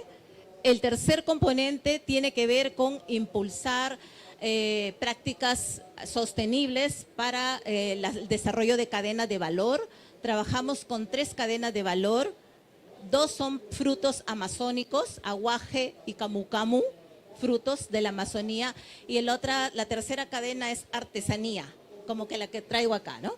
Artesanía. Y el cuarto es gestión del conocimiento, ¿no? Trabajamos en 3 regiones del Perú, ¿no? Loreto, Ucayali, Junín, y 2 paisajes, justamente para aplicar el enfoque del cual estamos hablando. Así es. Bien, bueno, el proyecto tiene varios desafíos, ¿no? El principal es justamente esta pérdida de bosques, la degradación de nuestros bosques. Tenemos tasas que van desde 154 a 165.000 hectáreas por año, ¿no? Y si no conservamos estos bosques, aproximadamente 115 millones de toneladas métricas de carbono equivalente podrían ser emitidas al ambiente. Otro gran desafío es el cambio de uso, la extensión de la frontera agrícola. Hay distintas actividades, algunas legales, otras ilegales, que están amenazando nuestra Amazonía. La minería, la tala indiscriminada, el tráfico de flora y fauna silvestre, etcétera. Bueno, nuestra población amazónica tiene alta vulnerabilidad frente al cambio climático. Muchas líneas básicas productivas están afectadas por factores climáticos. A eso se suma que en Amazonía peruana hay una débil gobernanza, poca articulación con las autoridades locales, regionales y nacionales. Y hay un uso insostenible de los paisajes. De hecho, un tema muy puntual es la forma de recolección de los frutos amazónicos, del aguaje, por ejemplo, ¿no? Que se talan la palmera, ¿no? Y para aprovechar el fruto. Y estos métodos de recolección estamos inculcando ese cambio de esa mala práctica, ¿no? La siguiente, vale. Nuestro enfoque se basa en estos grandes aspectos, nuestro enfoque de trabajo, ¿no? Primero, bueno, fomentar alianzas multiactor, ¿no? Trabajar bajo este enfoque de conectividad, la conservación, la restauración bajo enfoque de conectividad de paisajes. Dentro de ello, identificar áreas que deban ser restauradas, la valoración de la biodiversidad nativa, ahora impulsando los superfruits, ¿no? Para colocarlos en mercados extranjeros, como el camu camu y el aguaje. Desarrollar estos mosaicos, valga la redundancia, de desarrollo sostenible y registrar todo este conocimiento local y ancestral que, sumado al científico, nos están ayudando en la implementación del proyecto. Gráficamente, estos son los enfoques del proyecto, gráficamente, generando instrumentos de gestión territorial, generando estrategias, trabajando conectividad y restauración, prácticas productivas sostenibles, sobre ello impulsar las cadenas de valor, los bionegocios y gestionar todo este conocimiento que nos trae ASL2 en Perú. Tenemos enfoques transversales como género, interculturalidad, intergeneracionalidad y todo eso con esta mirada de gestión integrada del territorio. También gráficamente son los elementos que venimos impulsando en los aspectos biofísicos, ambientales, ¿no? Construyendo conectividad, mejorando prácticas, protegiendo sitios Ramsar, por ejemplo. Tenemos el mayor sitio Ramsar del Perú, cerca de 3 millones de hectáreas, el abanico del Pastaza. Entonces, trabajando este medio biofísico, trabajando el medio social, generando trabajo, oportunidades, mejora de estas producciones, cadenas productivas con la población, pero apoyando a esta población a que incursione en mercados más competitivos, a favorecer esa articulación comercial que necesitan con mercados del extranjero, con mercados nacionales, que salgan de sus pueblos a vender, a ofrecer lo que ellos saben hacer, ¿no? Entonces tenemos ahí un fuerte trabajo con ADEX, por ejemplo, trabajando los dossier de camu camu y aguaje para colocarlo en mercados europeos, ¿no? Facilitando los análisis en laboratorios acreditados, entre otros, ¿no? Y todos, ustedes saben, ahí están los 3 pilares del desarrollo sostenible, ¿no? La siguiente. Algo importante, que tenemos una meta de mitigación. Como proyecto ASL2 tenemos una meta de mitigación de 3.4 millones de toneladas métricas de carbono equivalente, y ya estamos haciendo el análisis de cuánto vamos a ir mitigando por determinada medida de intervención, ¿no? Con medidas de mitigación relacionadas a la reducción de la deforestación, hemos estimado un potencial de 0.11 millones de toneladas de CO2. Y medidas de mitigación relacionadas a la restauración, 0.10 millones de toneladas métricas de carbono equivalente al 2030. Y esto es una gráfica de esta reducción potencial que esperamos, que en este caso, esta es la meta, 0.11, y esto sería sin proyecto y con proyecto. Ok, el trabajo del proyecto con comunidades indígenas es muy cercano. Trabajamos con pueblos indígenas, comunidades nativas, con una población en aislamiento y contacto inicial, ¿no? Y con ellas trabajamos sobre todo aquello que está en la pregunta guía, los planes de vida, ¿no? Estos planes de vida que sin duda es un ejercicio que les ayuda a forjar su autodeterminación. ¿Qué significa eso? Que ellos puedan decidir su estatus político, su línea de desarrollo social, económica, cultural, sin injerencia externa, ¿no? Sin intervención externa. Y esto es una práctica muy común en las comunidades nativas.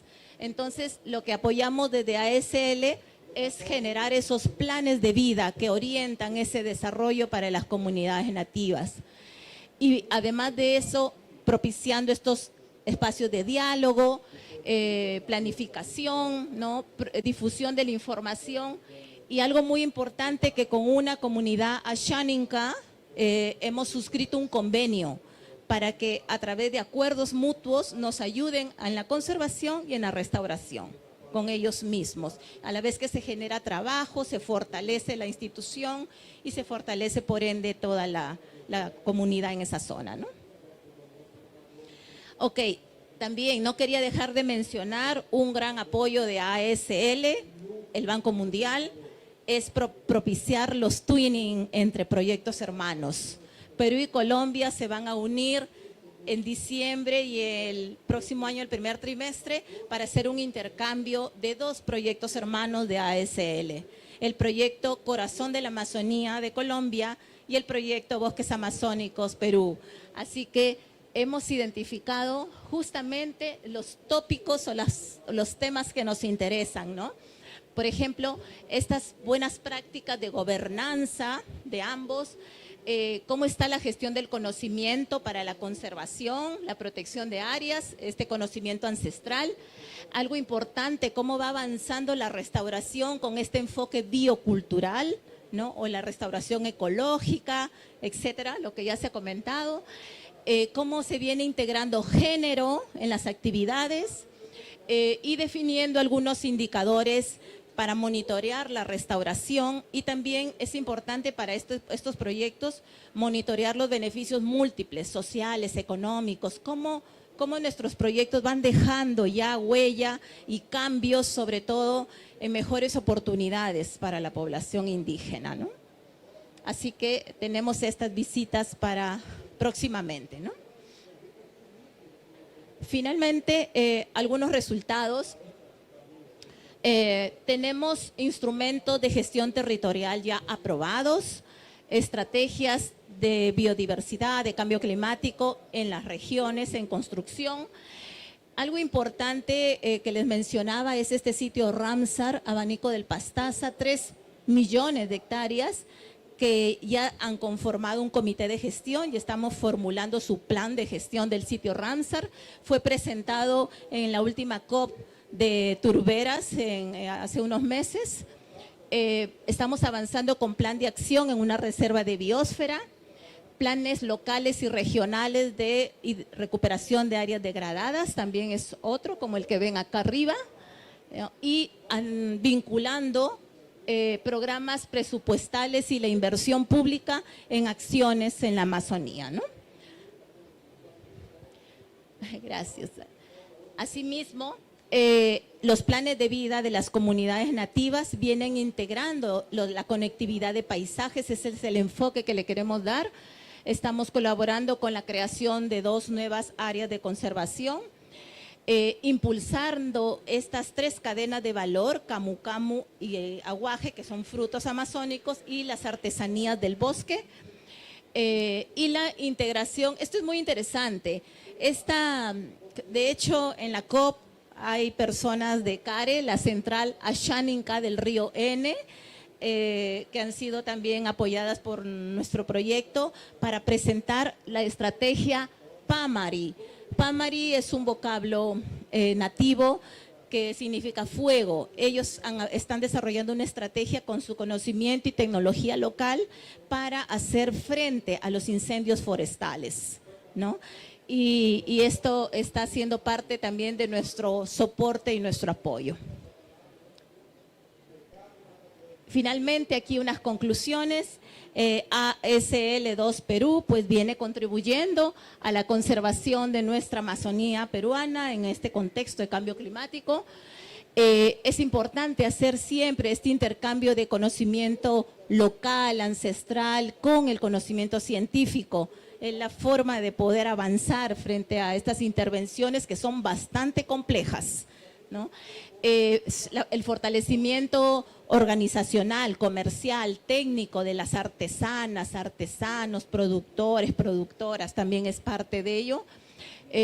Bueno, dándole soporte a estas cadenas de valor como medio de vida para reducir inclusive la presión en los bosques, y creemos que estamos ya generando beneficios que esperamos medirlos y poder dar cuenta de estos beneficios sociales, económicos que viene dejando ASL en Perú.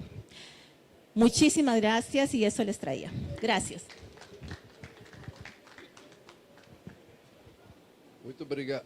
Muito obrigado, Cristina. Eu acho que agora tivemos uma visão geral bem ampla, bem detalhada de um país, foi no Peru, uma visão mais geral da conservação, pelo que a secretária Rita nos apresentou, e também um depoimento e uma participação muito importante da Soraya, explicando o papel da mulher, dos povos indígenas e dos jovens. Antes de terminar, eu gostaria de colocar que eu vejo o futuro do ASL com essas parcerias regionais. Eu acho isso muito importante. Cristina mencionou, por exemplo, um trabalho com o povo Axaninga, mas tem a Xaninga do lado de cá, no Brasil também. Então, são maneiras de pensarmos como podemos trabalhar de forma regional.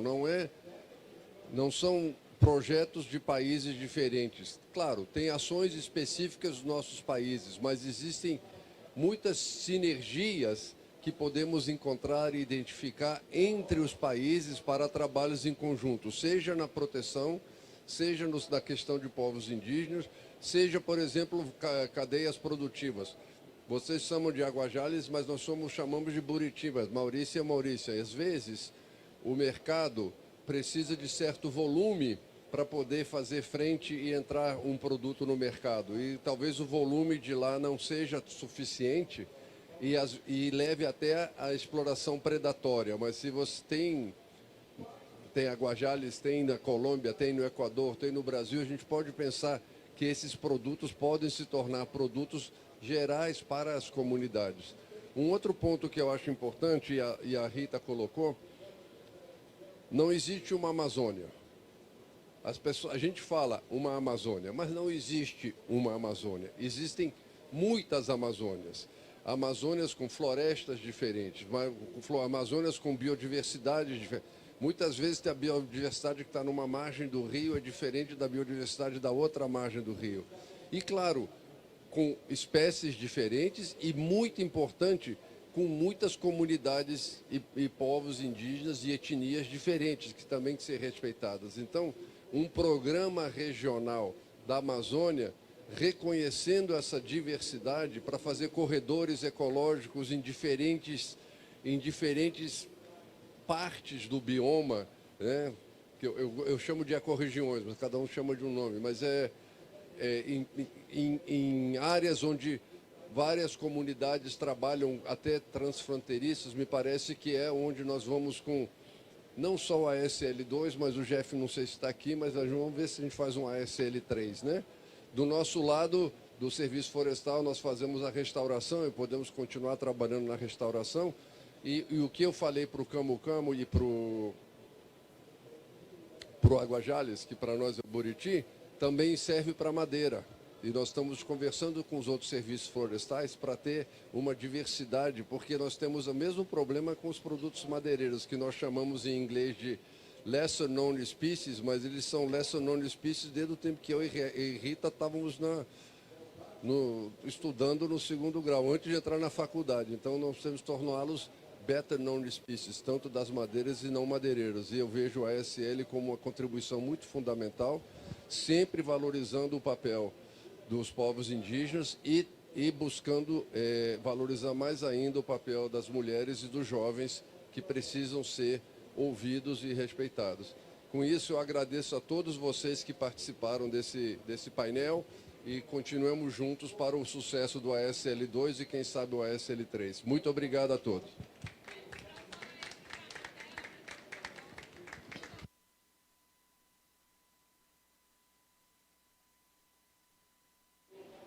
Soraya, espera um pouco aí para que sacamos uma foto.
Welcome everyone, thank you so much for joining.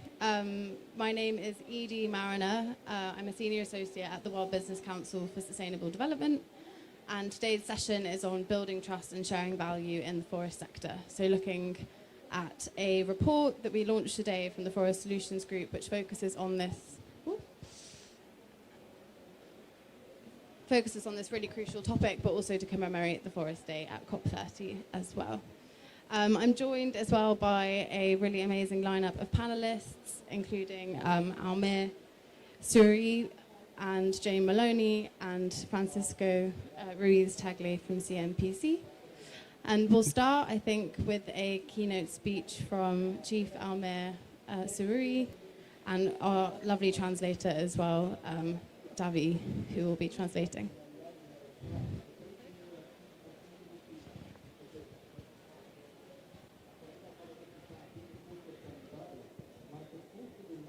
Boa tarde, eu vou falar português. Primeiramente, quero agradecer o convite para que eu pudesse estar aqui e sou muito grato pelas pessoas que se identificam com a floresta.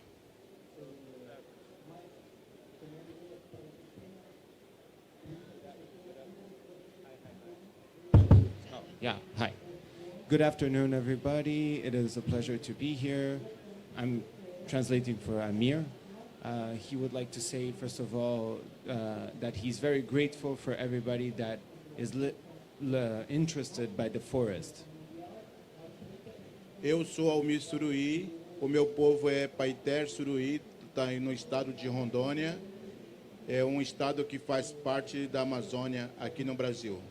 I am Amil Surui, and I am from the Surui people, Paiter Surui people, that is based in Rondônia, a state of the Amazon region.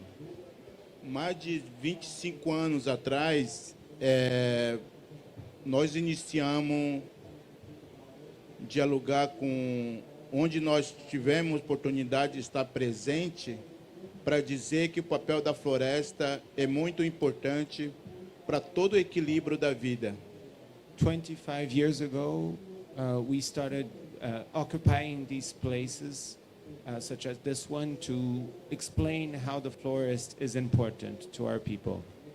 Inclusive, combater a mudanças climáticas, qual é hoje o que está ameaçando o mundo, né?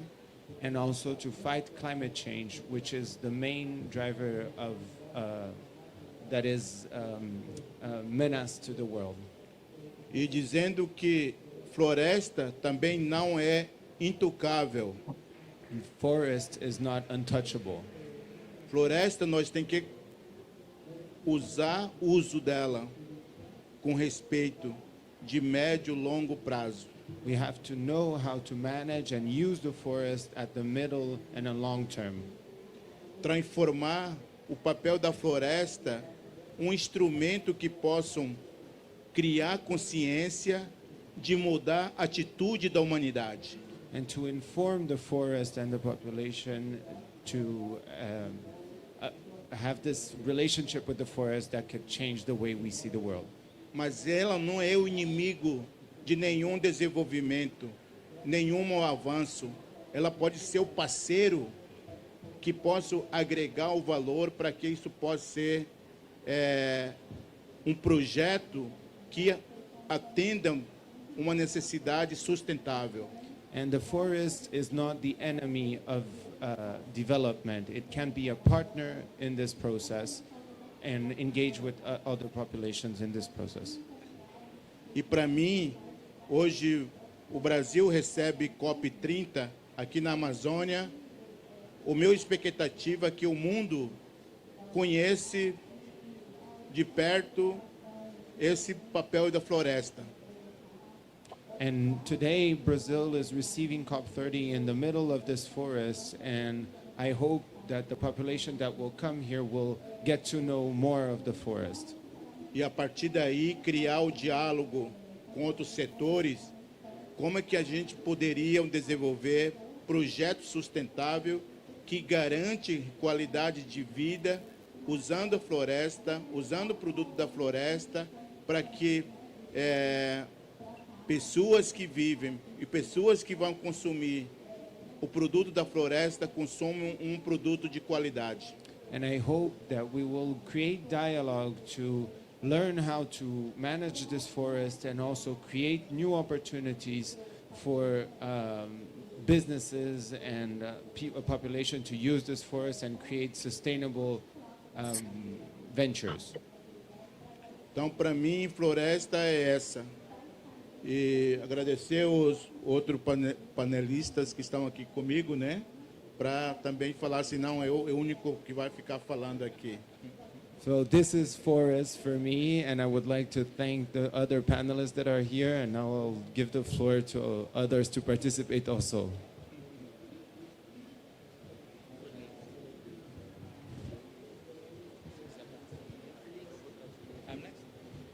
Okay.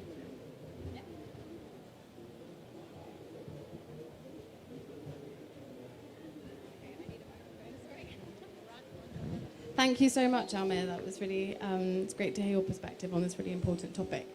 So we're going to move into the panel now. And sorry, I will fully introduce them properly as I rushed through it earlier. So we have Jane Maloney, who's the Executive Director of the Paper Manufacturers Association of South Africa. Francisco Ruiz-Tagle, who is the CEO of Empresa CMPC, who is an integrated global forest company headquartered in Chile.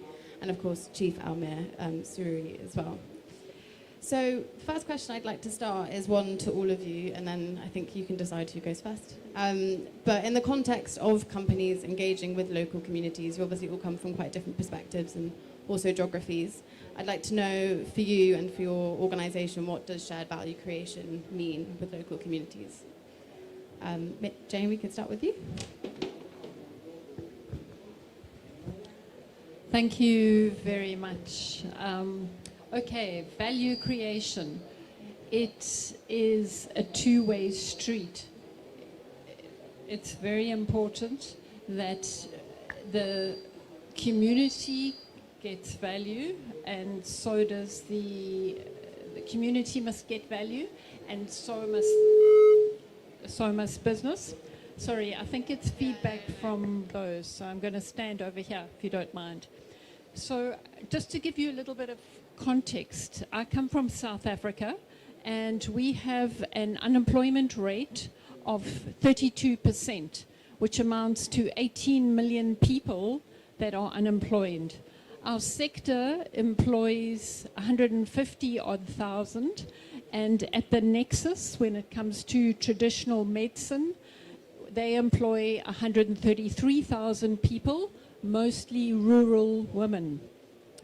The companies that belong to the Paper Manufacturers Association, we have a number of members, but the ones that are vertically integrated with forestry are SAPI and Mondi, and both of them have very structured abilities and working frameworks to work with communities. It is honestly just part of doing business. You cannot do business in the forestry sector without working with communities. We are an incredibly biodiverse country, but we do not have very much natural forest. So the exact opposite of South America with much forest, especially Brazil. We have 0.7% indigenous forest, so we farm trees. And the only land that is now available to plant more trees is owned by the people, the communities. So we engage very actively with them. From a Paper Manufacturers Association perspective, the most important thing is access to market. And you will find that both SAPI and Mondi now have PEFC and FSC certification for their smallholder farmers. And what we have done as the association, we have developed a methodology for the smallholder farmers so that they are not disadvantaged when it comes to the carbon sequestration in their wood, because the wood is sold to the large companies. What the market, what the companies are doing now, because the market is in a very bad place. The pulp market is cyclical, like this. You see Suzano has done a joint venture with Kimberly-Clark so that they can have that value add. And what we see in South Africa is that now the communities, they want to harvest their trees quick. They need the money for education. And so what happens is that both Mondi and SAPI have developed community work with agriculture, and they have extension officers that will test the soil, and they will grow cabbages and other vegetables, which are then sold both at the mills and in the local towns.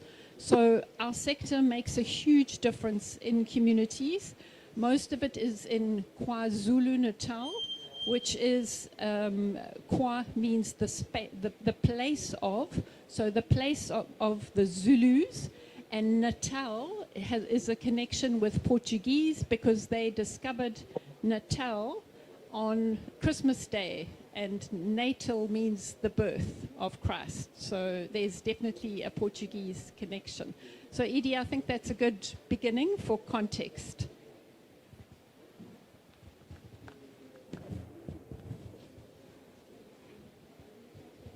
Well, thank you very much, first of all, for inviting us to speak today.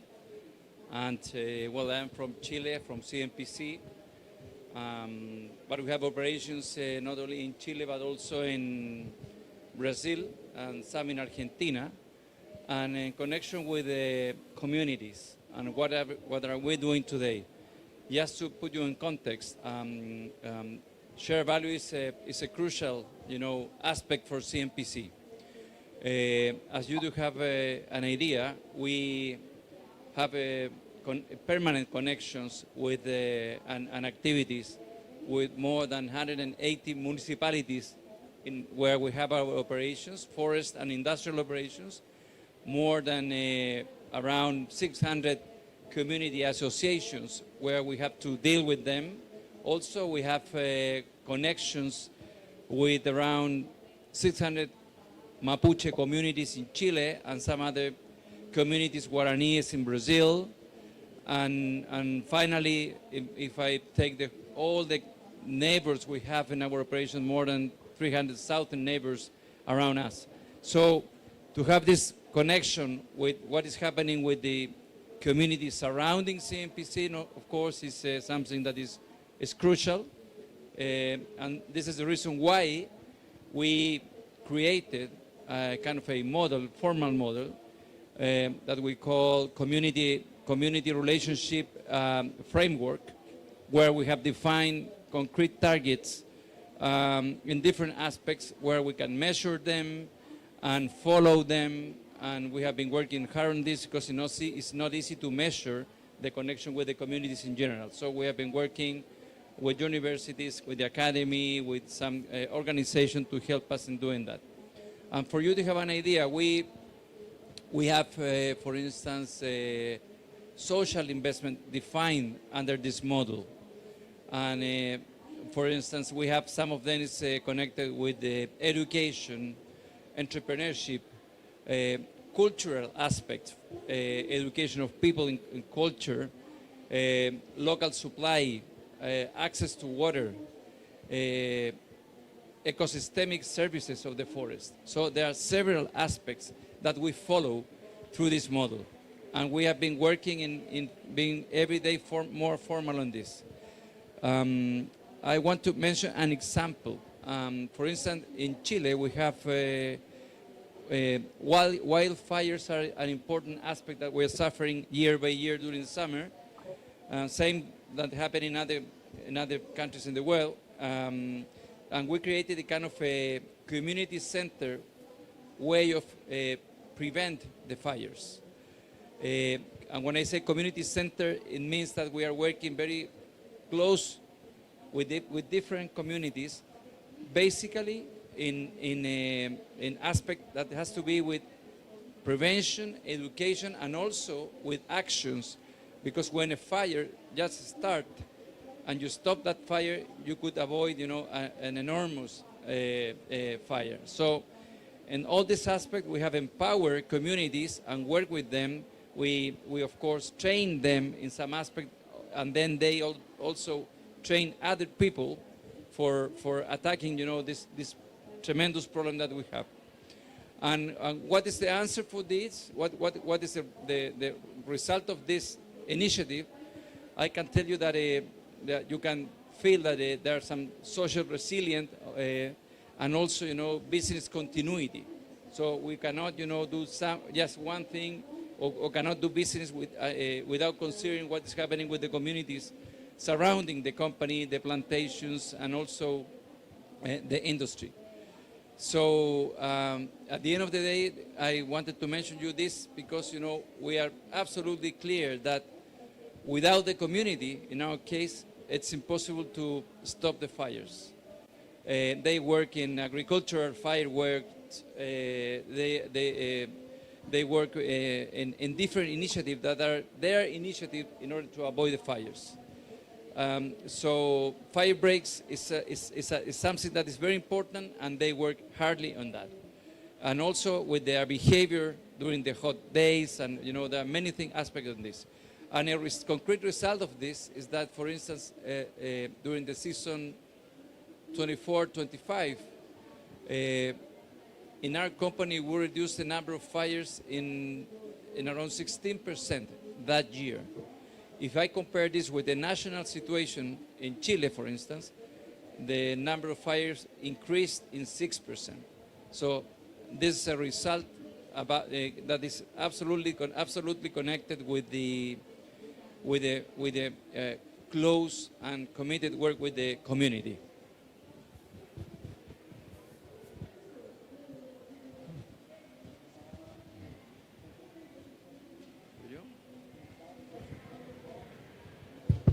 Parabéns pelos trabalhos, né? Porque aqui no Brasil a gente tem muita dificuldade de ter esse acesso com o setor empresarial, como parceria com os povos indígenas, né?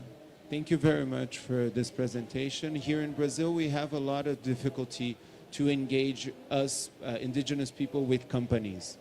Né? E isso tem que acontecer, porque, como eu falei, né? Sempre a gente vamos tentar compartilhar o nosso conhecimento de uso sustentável da floresta para que ela se torne como um instrumento importante para todo equilíbrio.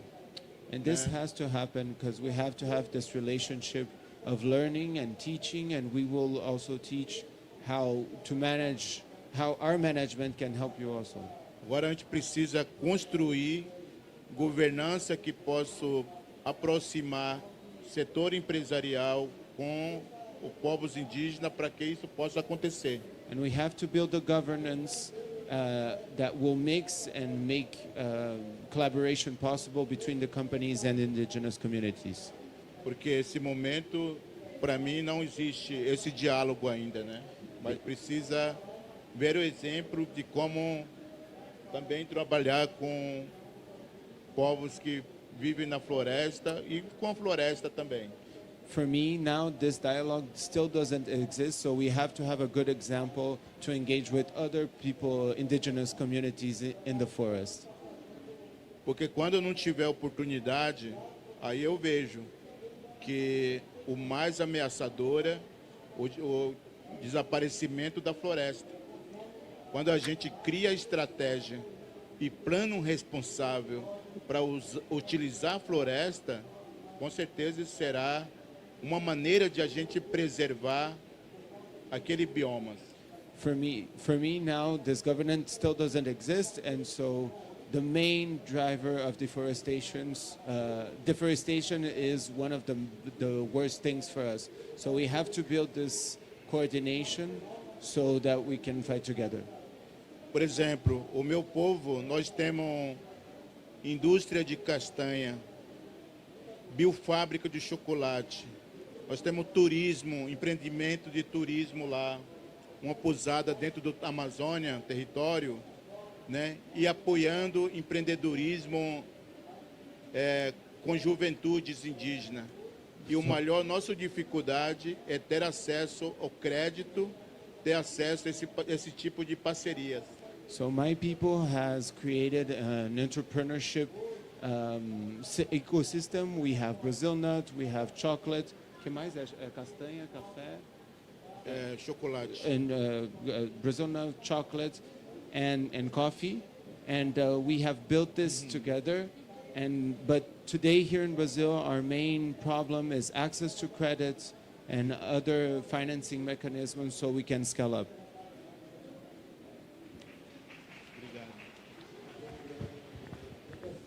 Hello. Yes. Thank you so much. It was really, really interesting. I think I'll come to you all now with more specific questions, just to get a bit more of your perspective and background in terms of your expertise. Francisco, I'll probably come to you first, if that's okay. Just curious, actually, from your perspective of CMPC, and I don't know how long you've worked at CMPC for, but has it evolved in any way that it's engaged with local communities? And could you elaborate maybe on some lessons learned in terms of community engagement and development? Okay, thank you for the question. Has been, I would say different moments during our history. CMPC was founded in the year 1920, and I would say we have a kind of a first part of our history, which is probably from 1920 to around 1970.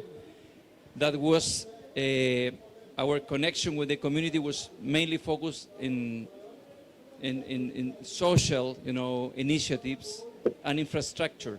But at that time, considering that our company was founded in a kind of a rural area, there were not enough infrastructure and housing and services, basic services for the people. So I would say that the company was mainly connected or dedicated to support its workers. Well, very much connected in its worker, and really we did, I would say, a good job, creating, I would say, decent facilities for the people and very good, services in general, health and others, sports and everything. So it was a period that we were really focused on that. And then probably during the year after the 70s, 80s, more connected, probably we broadened our targets and we went into the community, not CMPC. But it was probably a time where philanthropy or social help was the main reason of this of this moment of the company, and it was good. We had presence in many different poor towns and regions, so we probably helped many people there. But it was a period where the company was really dedicated to be a good neighbor, and but with the definition much more kind of a top-down definition. The company decided, well, these people need, help in the school, need something in the square of the town, and help people in many different aspects, but was not really connected with the real needs of the people. And what happened, I would say, during the year 2000s and mainly after the year 2020, is that the company has been much more involved with the surrounding community, but working together in the real needs of the communities. It means that the definitions are taken together, and we have, as I mentioned before, we created a kind of a formal model, this community relationship framework that has basically three different aspects and connected, with what are the main definitions and the shared value, the creation of the shared values in the center. And so it has some definitions, has some enablers, social investments very well defined, and we can follow and measure this. And so I would say that this is the main change during the last years. It is not easy, to sometimes to continue or to manage the system, because communities not always, or the situation in the community not always happen in a well-organized way. So we have to sometimes to go over some particular topic and then a totally different topic, not in the time more probably comfortable to us sometimes. So, but we are working, I would say, in aligning our purposes on these aspects. And I would say again that the reason why we have this framework is because we are absolutely convinced, as was mentioned at the beginning, that you cannot develop a business, in our case, that is geographically in many different, places. You cannot, develop a business where you are also having a high percentage of poverty and needs in the population. So what we are trying today is to really create impact in the population that we are, we are affecting around us. And what we are looking for is to have a kind of a net balance, a positive net balance of the well-being of the communities. This is what we are doing with our models. Sorry about the noise of the fan, it's very loud. But thank you so much, Francisco. Jane, I'll come to you next. Obviously at PAMSA, at the Paper Manufacturer Association for South Africa, you work with a range of, can you hear me? Range of companies from South Africa. Can you also elaborate a bit on maybe some lessons learned from the sector in South Africa? Yeah. Sure. Isn't that rain amazing? There's a fantastic song about Africa and when the rain comes. And I'm sure that each nation has a story about the rain being a blessing. So I think back in the 1930s, when the government decided they needed to plant some trees, primarily for the mining industry as props for going down deep. And I've done some visiting in Belém, and I've seen when you had a gold rush just around the corner and everybody was digging, and it becomes very dangerous. So you need the trees for that. When they did that, there was not much consultation. It was a necessary thing because our indigenous trees we cannot use. So we had to plant trees, and the government did that. Now it's a very different story. We have legislation that makes it more difficult for communities to actually just plant trees. You need water use licenses. You need a tree license, and all of those things are things that the companies employ special people who work with communities. They employ ecosystem services people to educate around biodiversity, because we have been seeing in the biodiverse areas that are set aside for the stewardship that you have illegal harvesting of plants. And what happens is you bring in, so it's all about collaboration. It's all about partnerships. You bring the traditional healers in, and where the forest sector comes in is where we have fantastic nurseries. And nowadays all the research is around innovative farmer. It's farmer this, farmer that, but as in PHARMA and not FARMER. Whereas our sector is down at ground level and also top down. So it's the two meet in collaboration and partnership and enable that knowledge to traditional healers to actually plant their own trees. So yeah, I think that's probably the biggest lesson is around partnership and around employing resources so that you constantly have somebody on the ground to hear the problems, hear the issues, and they have a feedback loop where it's always reported back. One of the things that SAPI uses is it's a stop poverty. That's correct, isn't it? Yeah, it's stop poverty instrument. Yeah. You'll have to use your mic because I can't hear you.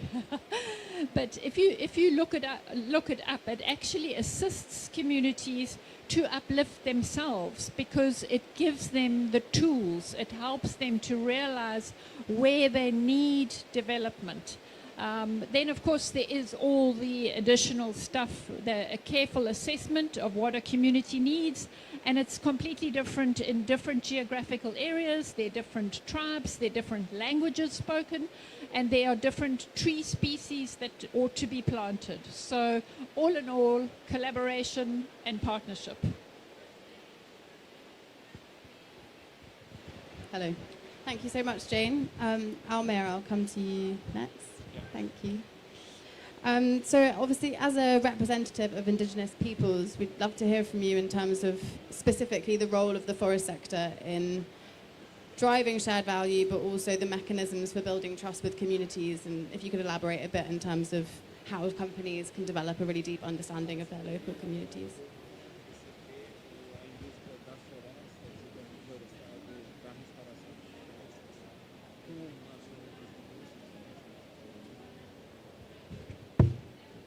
Eu vejo o olhar muito importante para a restauração da floresta, né?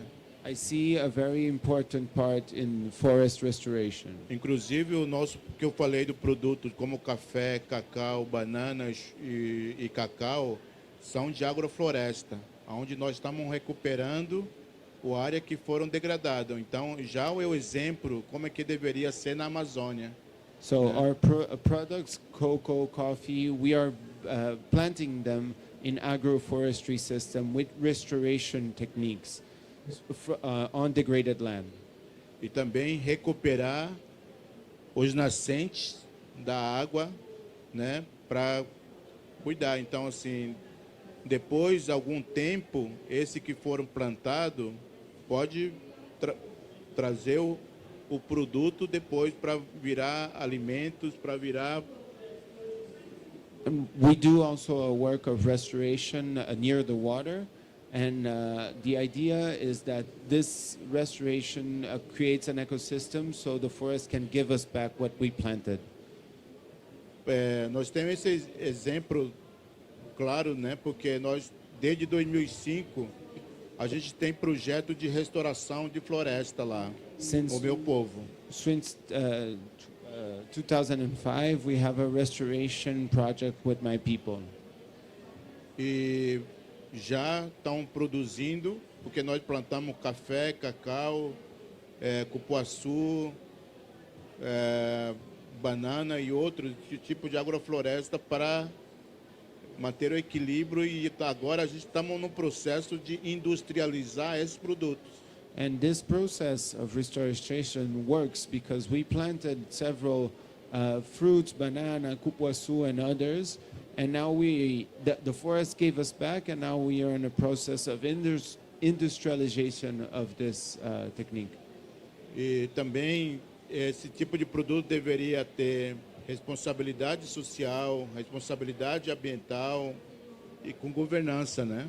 These products have to have social responsibility and also environmental responsibility and also governance. E a gente tenta expandir esse exemplo para todos os territórios, e para fazer isso a gente precisa parcerias, né? Porque ninguém não faz sozinho isso. And now we're trying to expand this model to our partners, but for that we have to have partners, so we're looking. Thank you. Just a follow-up question. Are there any specific mechanisms that communities and companies can both use to build the trust that's needed to really make long-lasting net positive impact for communities?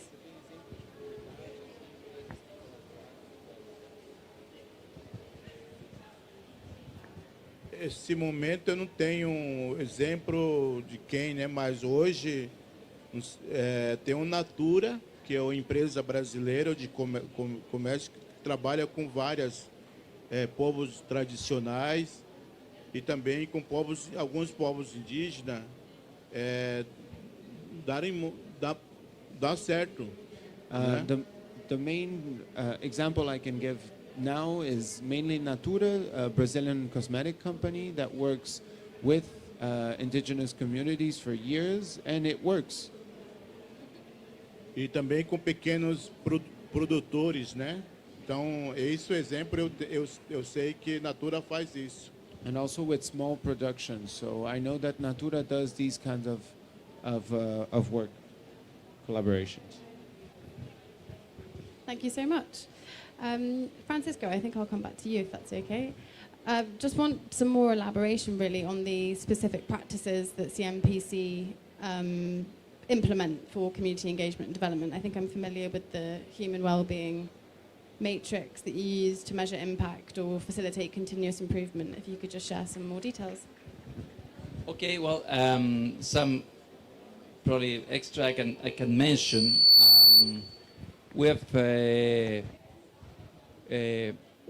created, for instance, association with Universidad Católica, which is one of the main universities in Chile, and we built a professional institute in Nacimiento, which is a city where we have our some industrial operations there, and surrounding but a lot of poor people, and when they have to study, normally they had to go to the main cities in the country. So when we created this institute, which is called DUOC UC, we avoided many people, to leave that city, and we are measuring that. I mean, there are some people that now decided to study in that place without, leaving the city, without leaving their families, and also with connection, and a strong connection with our company, in the sense that we are, creating a kind of a dual education, where these people had the opportunity to study in this institute, kind of a university, and sharing this time, their time with some hours in the mills of the company. And this institute is not just for working in the forest industry or in the pulp industry. We are this institute is offering other alternatives, but I can tell you that now there, in that place, there are close to 400, 500 students there, and they had to leave before. And we have a kind of a concrete measure on that. And we also work with a matrix. It's called a kind of well-being matrix, where we are measuring in the different places where we are operating. We are starting with that. We have the same results on that. And this matrix is, fed by our people that is working around the geography of CMPC, and is feeding with the real needs of each particular community. And this system allows us to really understand what are the real needs of these people, where are the most, in some way, profitable social investment where we can participate. So this is a couple of examples about what we're doing and measuring, and of course it's a challenge, because it's not easy sometimes to follow that, and that's the reason why I would say that we are now in the first part of this process, but a lot of confidence, and that we will have really something that will change our relationship with the communities. Can I just say something quickly? The tool that I was talking about was Poverty Stoplight. So just so that you've got it, you were saying it. And do you want me to add anything? Because you have to.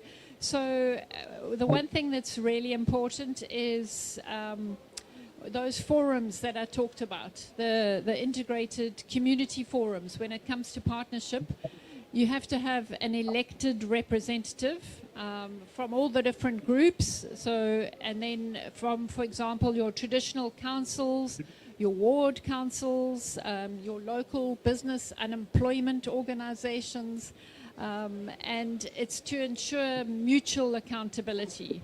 I think I did mention that. So just to add from a structure perspective. you so much. I think as a final question, Almir, to you, if that's okay. Just some final words of wisdom or advice to companies that are wishing to have a deeper understanding of local communities or work more closely with local communities, whether you've got, any key points of recommendation.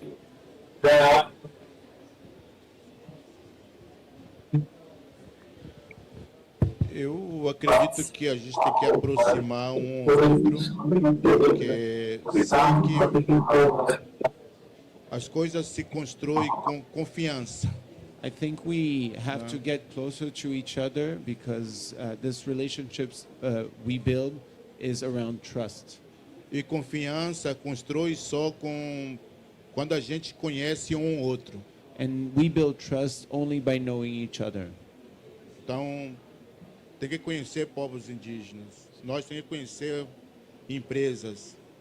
So you have to get to know us, indigenous people, and we have to get to know you, companies. Agora, estou convidando quem tiver interesse de conhecer povos indígenas, conhecer nosso território. And I invite you all to come to my territory if you are interested. É isso que a gente tem que fazer. Não somente fazer o discurso, mas também ter atitude na prática. We have to do the things. We cannot just have discourse, but we have also to put things in practice. Quando eu falo tem que aproximar empresas, então venha conhecer.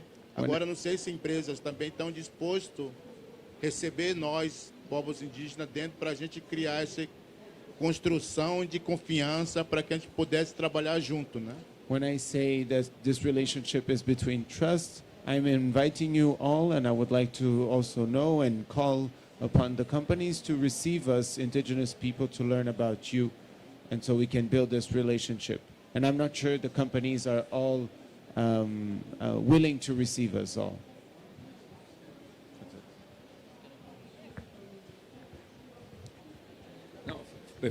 Thank you. Before ending my participation, just to mention that in my example about education, about this institute I mentioned, this role also, I would say crucial for the company because it's that much more people, smart people in the surrounding communities that they don't have the opportunity to study and to be prepared for challenging kind of works.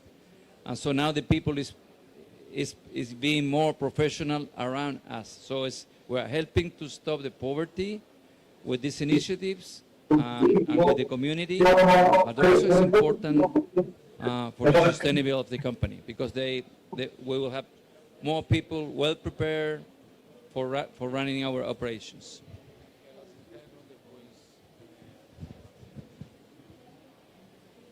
Very much. Sorry. Any final comments before I? Just one last thing around building trust. It's incredible how the different programs that you have feed into one another.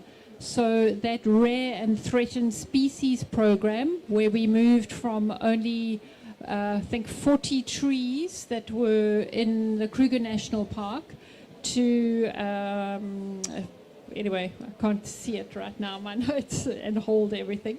But the point is that those trees, the Warburgia pepperbark trees, were utilized as they open doors. So you come into a new community, you give them the tree, and it's incredibly valuable to that community.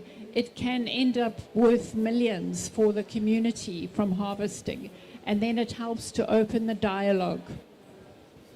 Amazing. Thank you so much, Jane. Any more final comments? Or I'll round up the discussion. Thank you so much. Thank you so much to our amazing panelists. I think we've only got a few minutes left, but if it's okay with you, I'll just give a bit more detail on the launch of a report which the World Business Council is launching today. Try and move. So all of the participants have really highlighted how thriving businesses go in hand with thriving communities. And I think especially for the forest sector, which has a unique role in its contribution to thrive, to local communities, sorry. So it makes sense, really. Oh, sorry. Can you hear me? Yeah. It makes sense because 30% of the world's forests are managed by the forest sector, and in a lot of cases, activities from the forest sector really impact and influence the local economies and the local landscapes that are sharing these ecosystems. So at the Forest Solutions Group, we really saw an opportunity here. The sector has a lot to offer by way of insights and also lessons learned, as we've heard. And the Forest Solutions Group and members decided to come together to share and really benefit from sharing those insights and sharing that knowledge. So you can see here, and we've already discussed it today as well, that the sector has a quite large and diverse footprint on the land. So you can see here the members of the Forest Solutions Group, the geographical spread of where they own and manage forests, but also where the production facilities are. And what we found when we were speaking to our members is that despite the sort of geographical nuances and also nuances in terms of their business activities and proximity to local communities, there were sort of common threads and common practices across our members' community and engagement activities. But what was really missing was a framework where companies can kind of integrate community engagement and development into their sustainable development practices. So this report does exactly that. It collates practices from across the membership at the Forest Solutions Group and offers a framework which can enable companies to try and integrate this into their business success. And we've heard from Jane, Francisco, and Almir today, the importance of really developing a deep understanding of local communities. And without this, it's going to be worked off assumptions and therefore probably won't have long-lasting net positive impacts. We've also heard from Jane the importance of really applying a structured process to assess local needs. And this is something which can be adopted across different geographies. And of course from Francisco as well, the importance of measuring impacts and investing sufficient resources and staff into measuring impacts and facilitating continuous improvement.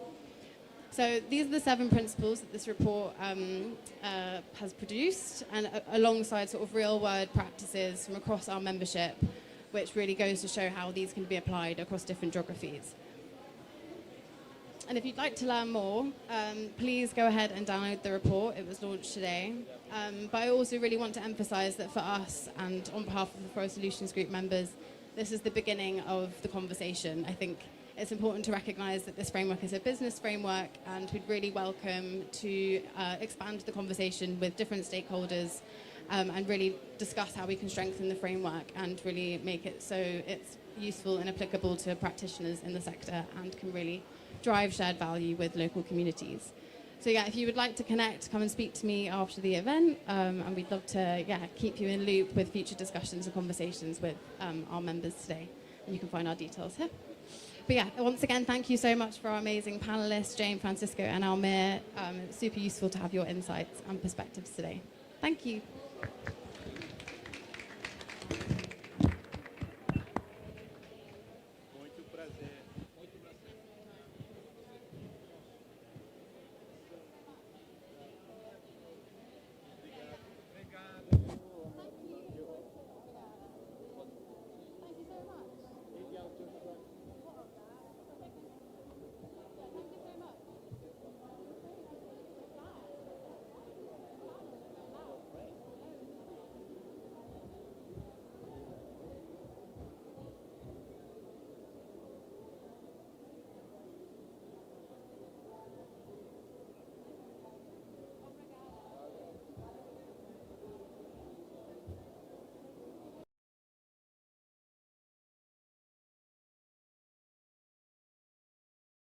And thank you very much for attendance today.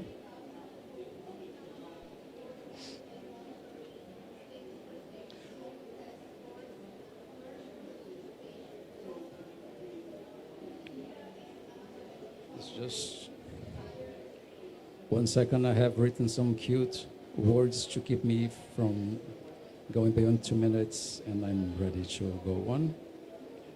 The Chico Mendes Institute for Biodiversity Conservation, ICMBio, is the Brazilian government agency responsible for the management of federal protected areas, which cover 10% of Brazil's land territory and 25% of its territorial waters. In addition to managing protected areas, ICMBio is also responsible for coordinating the assessment and conservation of endangered species in Brazil. This event is about ecological restoration. We could say that restoration has earned its place in the global biodiversity agenda. Notably, it is reflected in Target 2 of the CUNI-Montreal Global Biodiversity Framework, which calls for the restoration of 30% of degraded ecosystems. However, how much we restore must be matched by how well we restore. This panel will address two issues that ICMBio considers essential to ensuring the quality of restoration policies and projects from both a process and an outcome perspective. One of them is community engagement. The other one is fauna rewilding. Ecological restoration is one of the most efficient nature-based solutions for carbon sequestration and climate regulation. To mention just two of the ecosystem services it delivers. When properly conducted, in relation both to nature and to people, restoration can unlock its full potential to contribute to climate mitigation and adaptation, as well as to adjust ecological transition. With these considerations in mind, ICMBio is proud to share some of its guidelines and experiences on ecosystem restoration today. And we are enthusiastic about the prospect of exchange and collaboration. I'd like to briefly introduce our speakers today. Alexandre Sampaio, who is head of the Center for Research and Conservation on Biodiversity and Restoration, and member of the National Restoration Council. Dr. Ronald Martins is the head of the Amazon base at ICMBio CBC. Myron Neto is a restoration specialist at ICMBio CBC and also a member of the National Restoration Council. And Leandro Jerusalinski is the head of the Center for Research and Conservation on Primates and deputy chair of IUCN SSC Primate Specialist Group. Okay, so I will give the floor to Mr. Alexandre.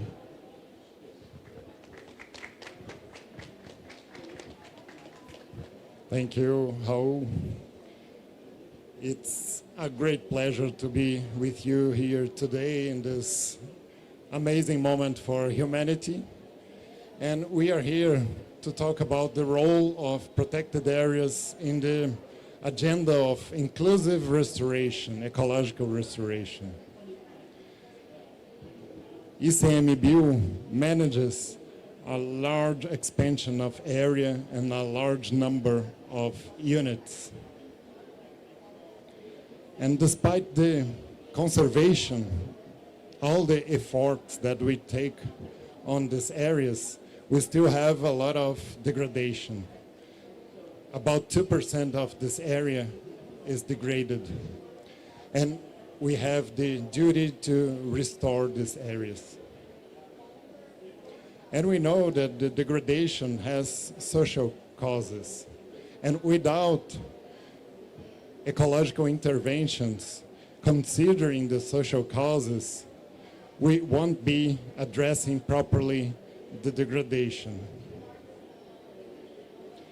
So for that, we understand that ecological restoration, including people, is the tool, combining social and ecological tools to achieve deeper and long-lasting results. And we've been successful doing that, at least where we can count on the potential of natural regeneration. So we've been successful bringing back the forests where we have the management efforts. considering people engagement. And in these areas, we've been seeing the forest coming back.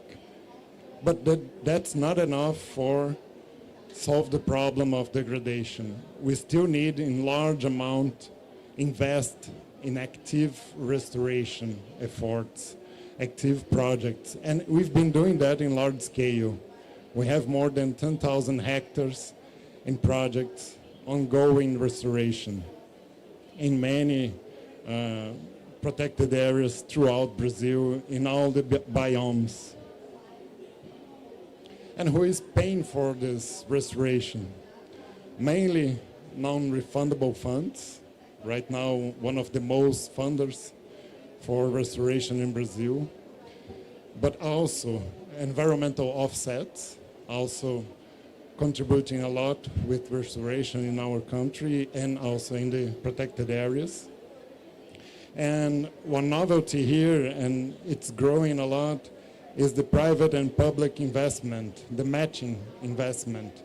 And this is funding more and more restoration. This program is just increasing, and the private sector is investing a lot, matching with the public funds. And we are starting just now to access the carbon credits as a way to fund restoration. We also have space for private investment, voluntary investment.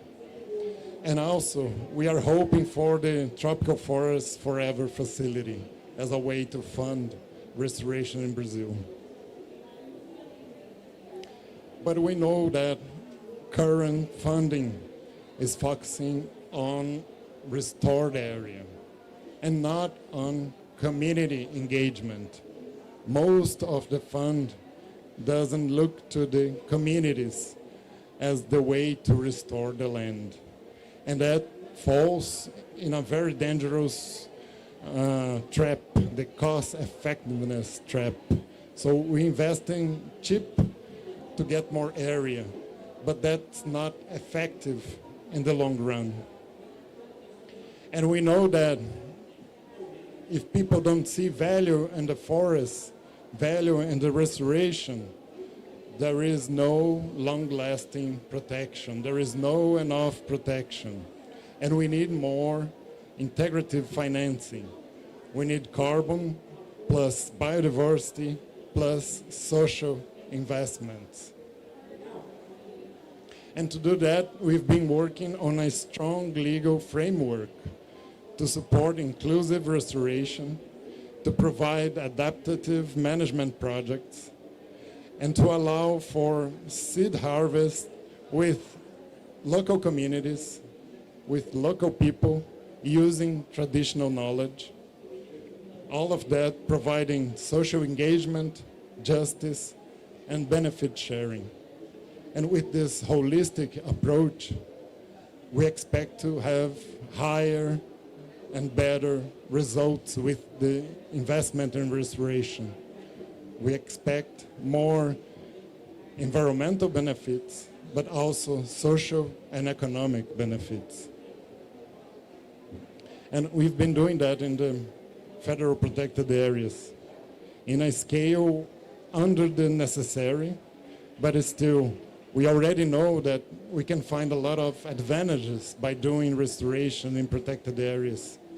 We have legal security, we have technical security to carry on those projects. We can have technical support to the projects by the people working on the protected areas. We already have many conservation programs ongoing with social engagement that can help a lot the success of restoration projects. We have work in a preserved matrix, preserved ecosystem matrix that can maximize the benefits of the restoration efforts. And these protected areas, they have high visibility. So everything we do there have the potential to eventually become an example for the restoration beyond the limits of the protected areas, making the private land as areas to increase the connectivity between the protected areas. So we already have mapped inside the protected areas more than 300,000 hectares that need active restoration. And we have remote sensing information, we have field data on that, and that's available in a GIS database that's public information. And with that, we hope to prioritize areas where we will invest with higher success. And the higher success, we know, will come just through the inclusive restoration. And that's a nature-based solution. The people do that in their lives every day, so they know it by heart. And that's our eco-sociological solution for the degradation problem. Thank you very much.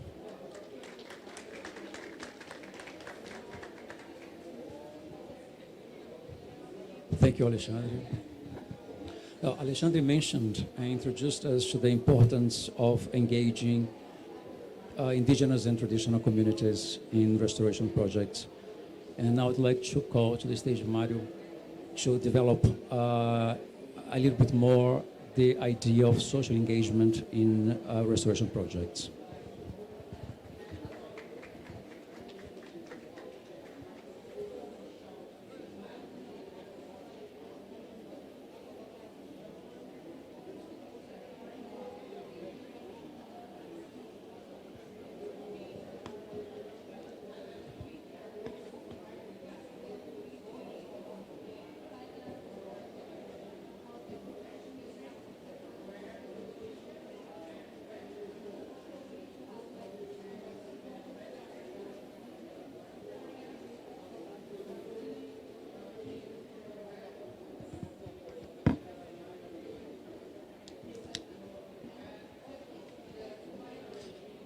So, good afternoon. It's a great joy to be here at COP30 in my country, in the Amazon, in my hometown, Belém do Pará. Today, I want to share a brief reflection on a topic that is very close to us in Brazil, social inclusion through the engagement of traditional peoples and communities in ecological restoration. To begin, who are traditional peoples and communities? In Brazil, there are many of them, and they are very diverse. Here are a few examples: Ribeirinho peoples, Quilombola communities, Indigenous peoples, and extractivists. Ribeirinho peoples, for example, live along the rivers and the islands around Belém. But what do these communities have in common? We can describe them based on Brazilian law and the theory of peasant economies as groups that share some key traits.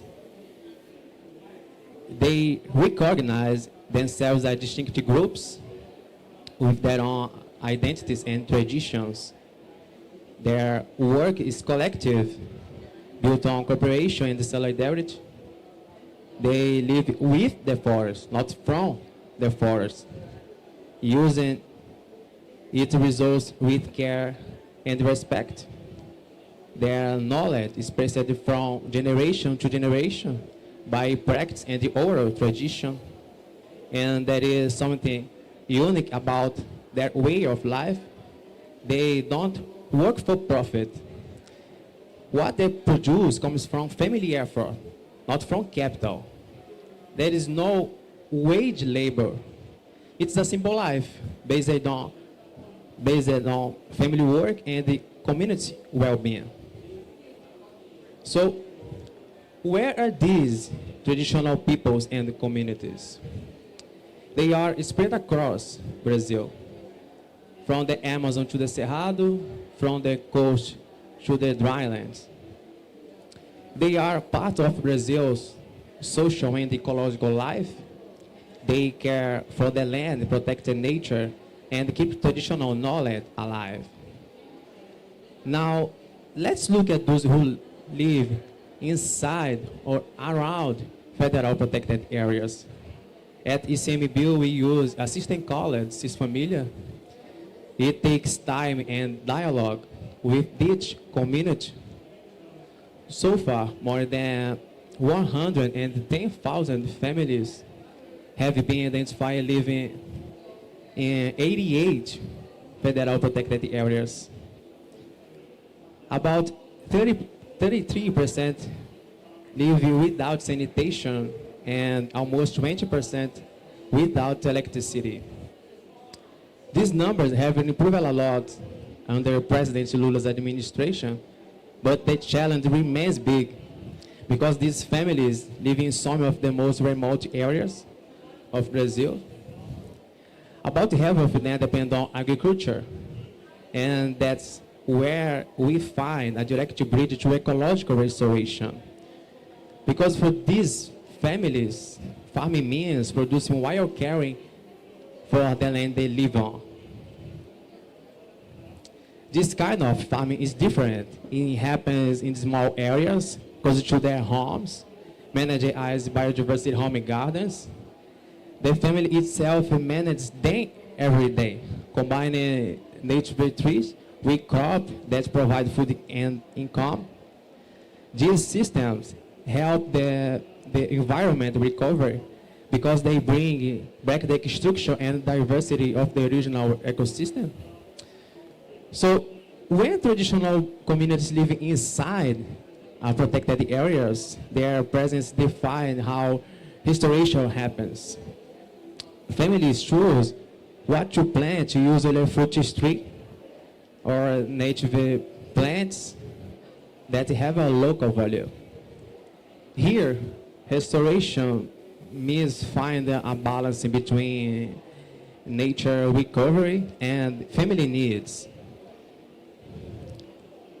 So these families have a strong bond with nature built on experience and traditional knowledge based on from generation to generation. This knowledge helps them understand how nature works and use it to take care of their land in a sustainable way. Because of this relationship, they are the guardians of the main inputs for restoration. The seeds.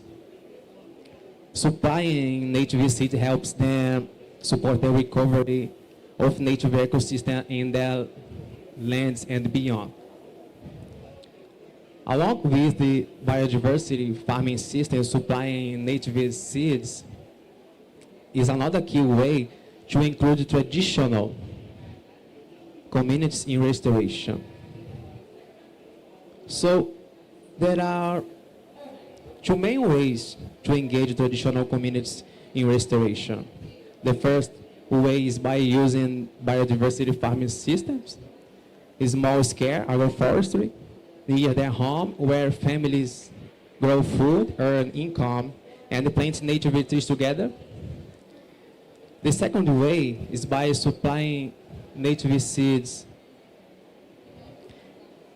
where community provide the key material that makes restoration possible. Both ways help create income, build knowledge, and bring native ecosystem back to life. But in many territories, these two strategies coexist, reinforcing and complementing each other. But then comes an essential question. Who decides which way to follow? They make this choice based on their needs, their culture, and their lands. Their choice respects ILO Convention 169, the right to free and informed consultation. Our job as public managers is to make things possible, to offer support, opportunities, and space for dialogue. But only the communities can decide how and if they want to be involved.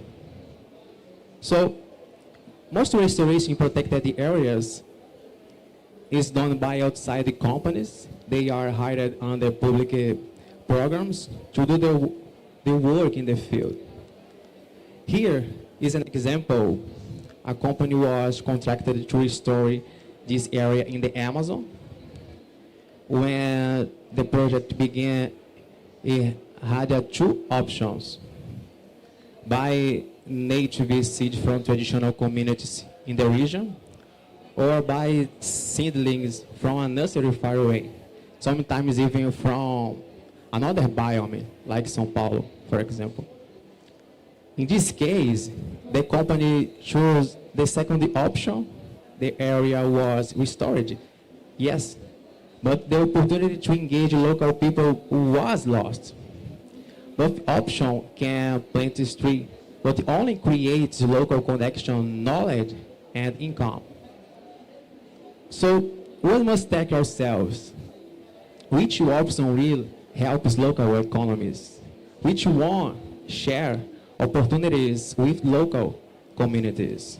Because restoration is not only about recovery ecosystem, it's also about reconnecting people, knowledge, and opportunities.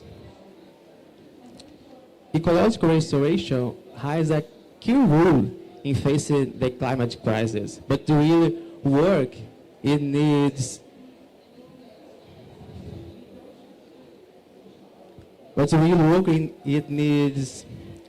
lasting results, and that only happens when traditional peoples and the communities take part. If restoration is not inclusive, okay, it cannot bring long-term results for the climate or keep investments alive or care for the land. When we buy seeds from traditional collectors, we spread income and support the people who protect these territories and who depend on them living. Inclusive restoration is not only about repainting, it's about sharing benefits, promoting justice, and sustaining life. Protected areas offer the perfect space for inclusive restoration. Restoring ecosystem with people is restoring dignity, justice, and hope. Thank you so much.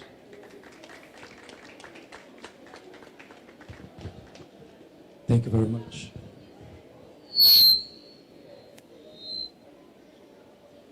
Okay, Mario explained the fundamentals and the main concepts of inclusive restoration. I'd like to give the floor to Ronald Martins, who will bring us some real-life examples of inclusive restoration projects.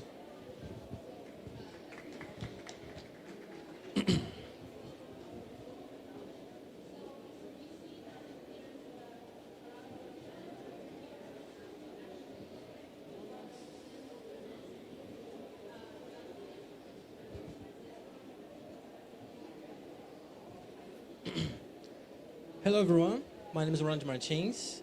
I'm from ICMBio, and today I will present some success stories of ecological restoration in federal protected areas in Brazil.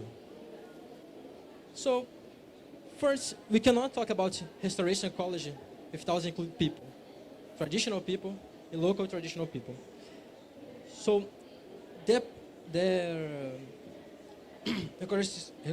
historical system with the people. We need the people to restore to projects. They know the land, they know its limits, they know its ecology. So the knowledge is essential for a strength and instigate a project. In this project, we cannot see traditional communities as a beneficiary, but as a key actor. And the protected area is a living laboratory for restoration, where the people, local communities, can participate in these projects. And this inclusive approach can create a scalable model to another areas.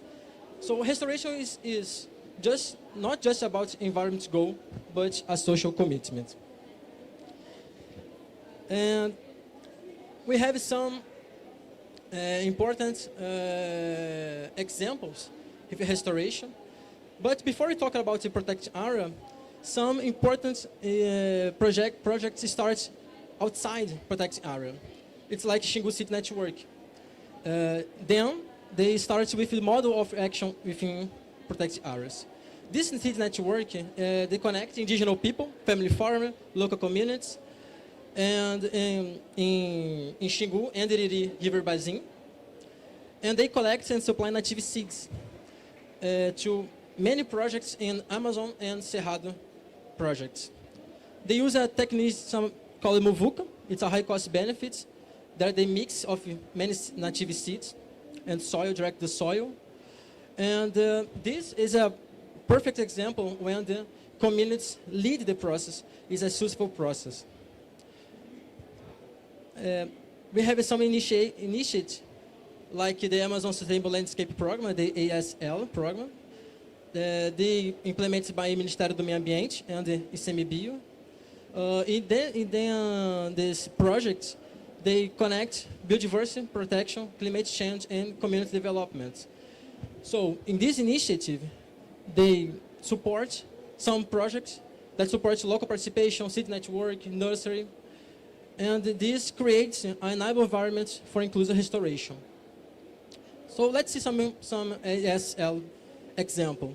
First one is the Protected Area Harvest Reservation Command that is located in Acre State. This protected area has around 1 million hectares.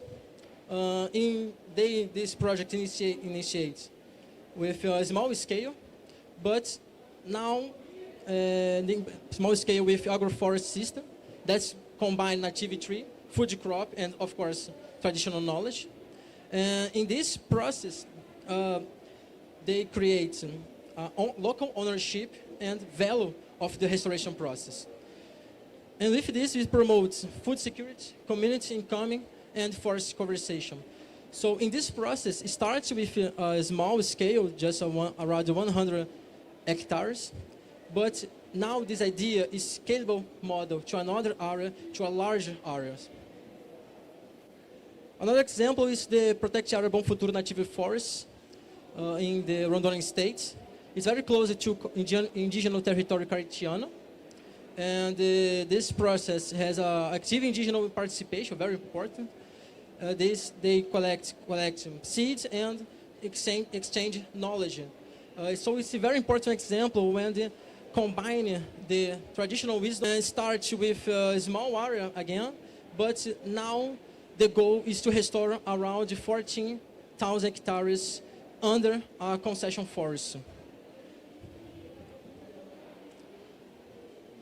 So first, I gave an example with the Amazon project, but now let's move it to Cerrado, the world's most biodiverse savanna. In Amazonia, we have large trees, big trees, but now in Cerrado, the resilience in Cerrado is very deeply tied with what grows closer to the ground, like grass, shrub, deep root system that survive fire and drought. So it's very different biome than Amazon. So in this biome, we have Protected Area Chapadas Veadeiras National Park that has a direct seeding by the local communities. And this project is very important that show us that no single recipe for restoration. Each landscape, each biome has your own recipe for restoration, own strategy for restoration. Let's move to another biome. It's a Caatinga. Caatinga changed some very difficult challenges like desertification, soil erosion, overgrazing, especially by goats. So their restoration is not about the plant tree. It's about food, water security. It's about rebuild soil. It's about traditional knowledge. So we have some project there, like recaatingamento, that's combining traditional agroecological restoration, like use organic fertilization, like exclude livestock. So just to promote food and water security to local communities. We have another projects like Rehabitat, there's an inclusive reforestation, restoration in 2 protected areas in Bahia State, Ararinha Azul, 2 protected areas. So the goal of this project is to create a landscape to reintroduce this species, Ararinha Azul bird. So we can see that project is not restoration, not only about plants, not only about strength, the local livelihoods, but again, reintroduce the fauna. So to conclude, across Amazon, Cerrado, we can say that each landscape, each ecosystem has your own restoration strategy. We need to understand that landscape to elaborate your strategy. Restoration is about strength biodiversity, but again, livelihood and resilience.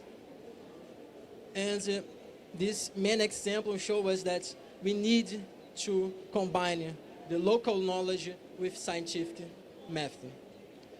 And protect area plays a central role, because we can use as a laboratory, we can use as a scalable model to another area, to another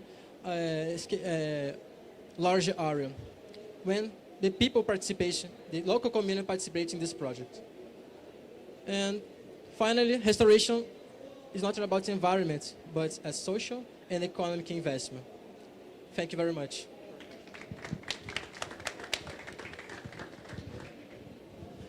Thank you very much, Ronald. Ronald, you must mention briefly the reforestation as a part of restoration, and I'd like to give the floor to Leandro Jerusalinski, who will further explore the issue of fauna rewilding. Thank you. Boa tarde a todas e a todos. Good afternoon. Well, I'm gonna bring a little bit different perspective, but anyway, it's in a complementary strategies for environmental ecosystem and forest restoration.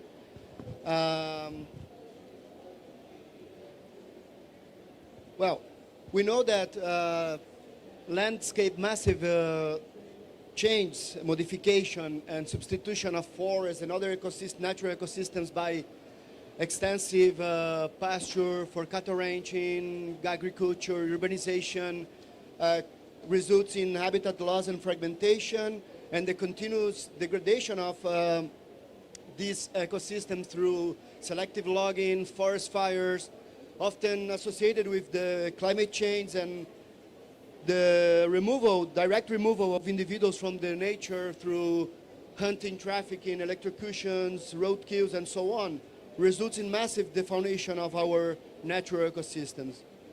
And in fact, indeed, what we find is a large-scale defaunation or decline of populations of several groups of animals in the whole world, including the intertropical zone where most of the forests are concentrated.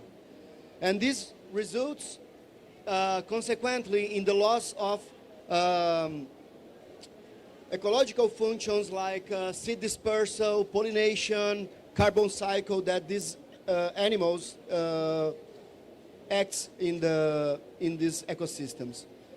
One of the problems is that from this defaunation, this progressive defaunation, what results is the reduced possibility and capacity of the ecosystems to storage carbon. And this results consequently in what I'm calling a defaunation deleterious cycle.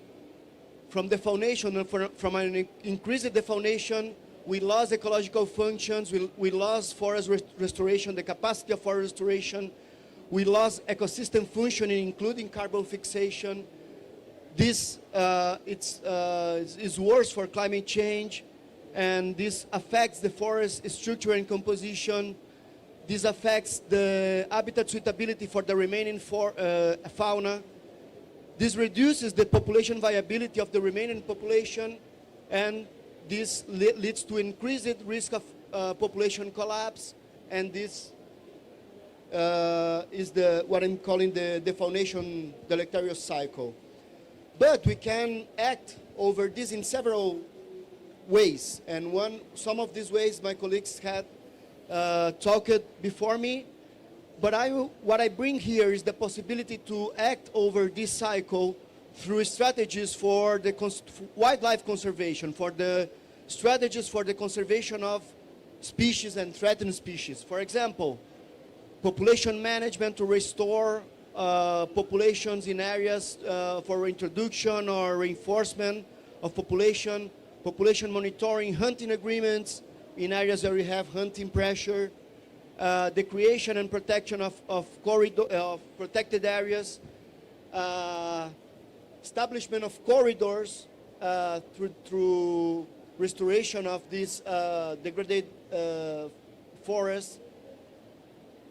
And resulting from that, what we expect is to have a virtuous cycle of wildlife conservation, acting over the cycle through refaunation, improving ecological functions, forest regeneration, ecosystem functioning, avoiding or mitigating climate change, helping in maintain or restore forest structure and composition. This increases habitat suitability for the remaining fauna there. This increased population viability and decrease the risk of collapse of the populations there.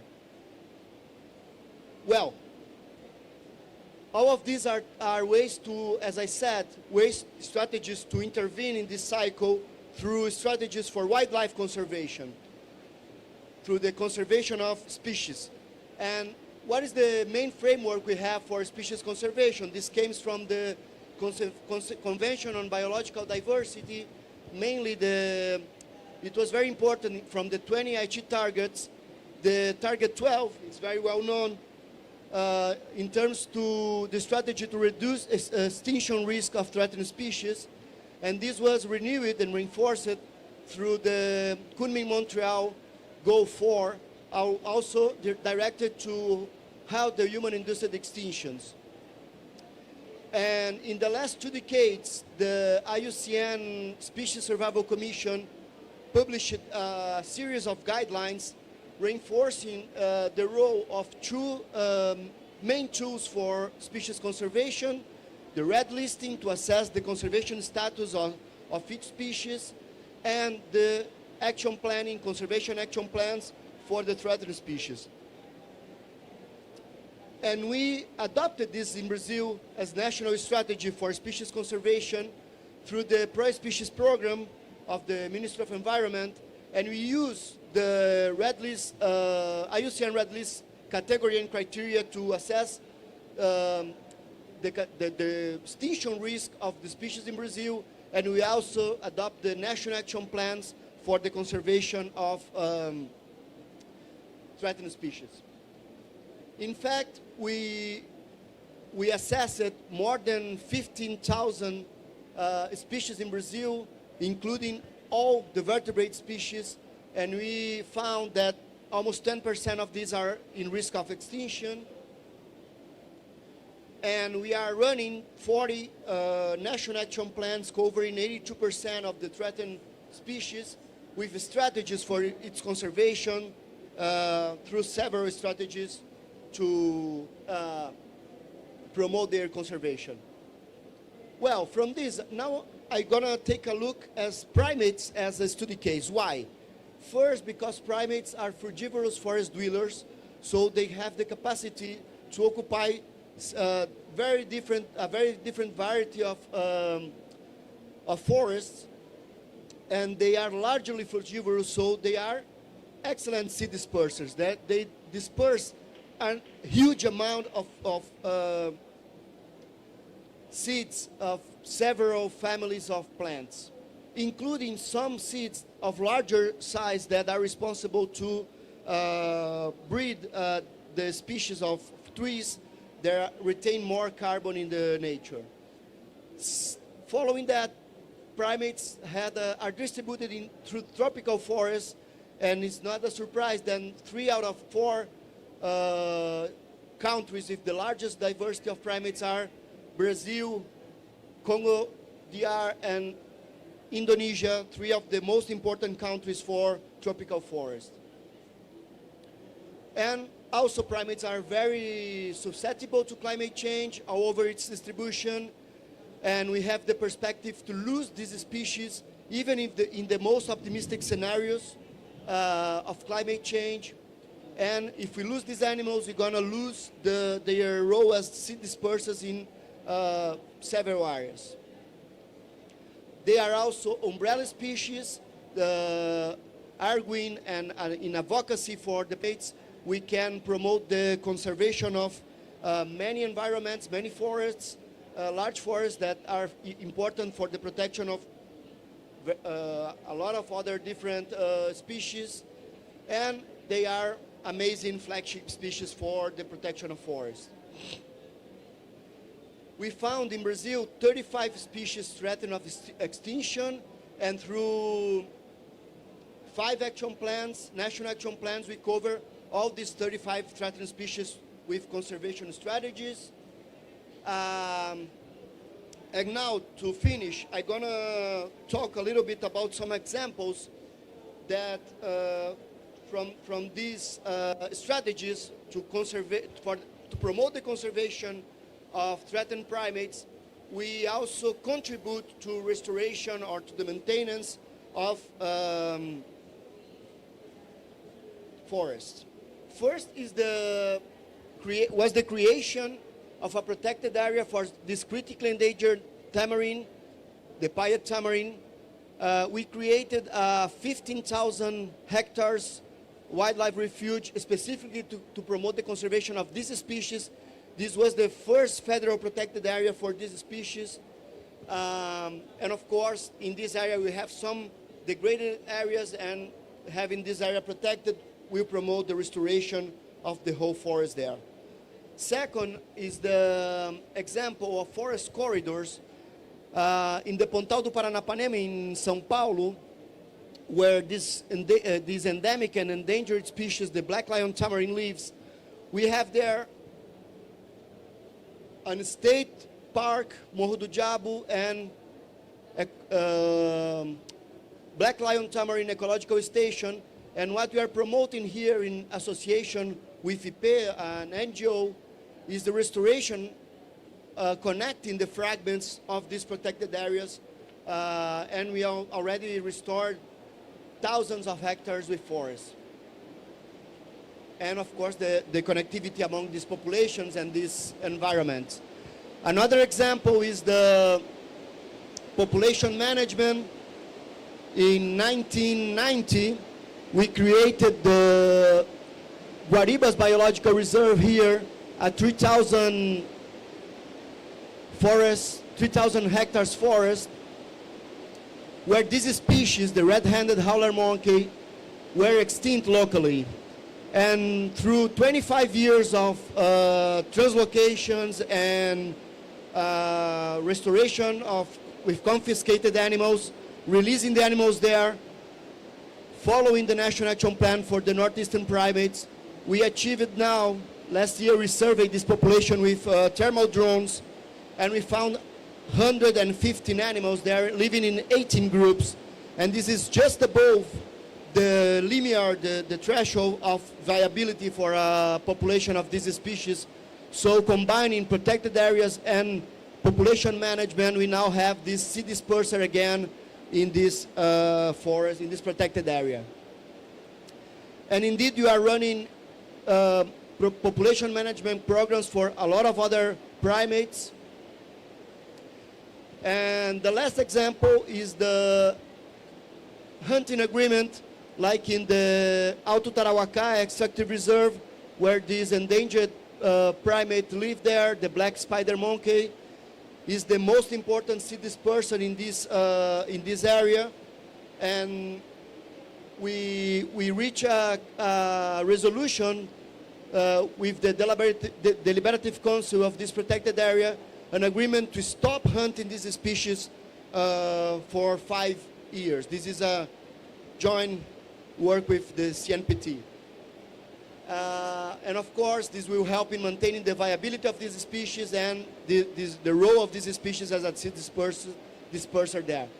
And of course, it's very, very important to keep the monitoring of all these populations to track the success of these strategies and also the variation of the density, the abundance of these species in a long time to check if this connects with hunting pressure, climate change, and other impacts. So, conclusions, take-home message. Wildlife species play crucial roles in integrity and regeneration of ecosystems, like seed dispersers or pollinators, nutrient cycling, plagues control, etc. Losing these species can drive long-term biomass decline and reduced carbon storage. So the strategies for species conservation can effectively contribute to maintain the recovered ecosystems functioning. And so it is essential to include wildlife conservation and management approach in restoration strategies. That's it, thanks.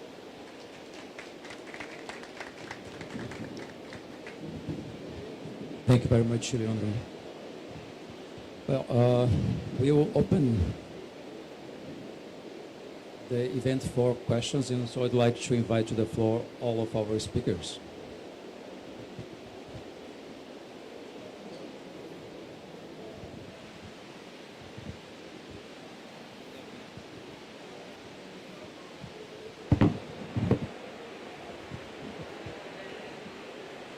Okay, please feel free to pose questions, and I'll actually start with myself.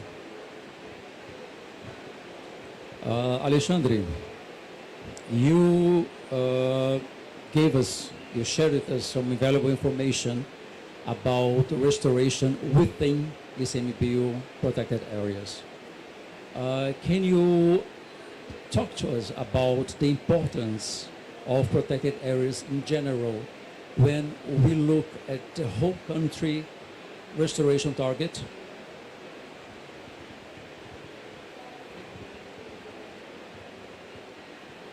So the protected areas, they maintain the most of the genetic diversity, and without this genetic diversity, we won't be doing quality restoration outside of the protected areas. So we deeply need to include the collection of seeds inside of these areas, but not only. We need to do that by including people, engaging people in this process, and the protected areas are a really good place to do that because we already have the engagement of people for other conservation activities, and we can use this engagement for restoration inside and outside of the protected areas. And also we have all the management for protection against deforestation, against fire, that's ongoing in this area. So we already do that. We are already protecting the natural regeneration with a lot of success.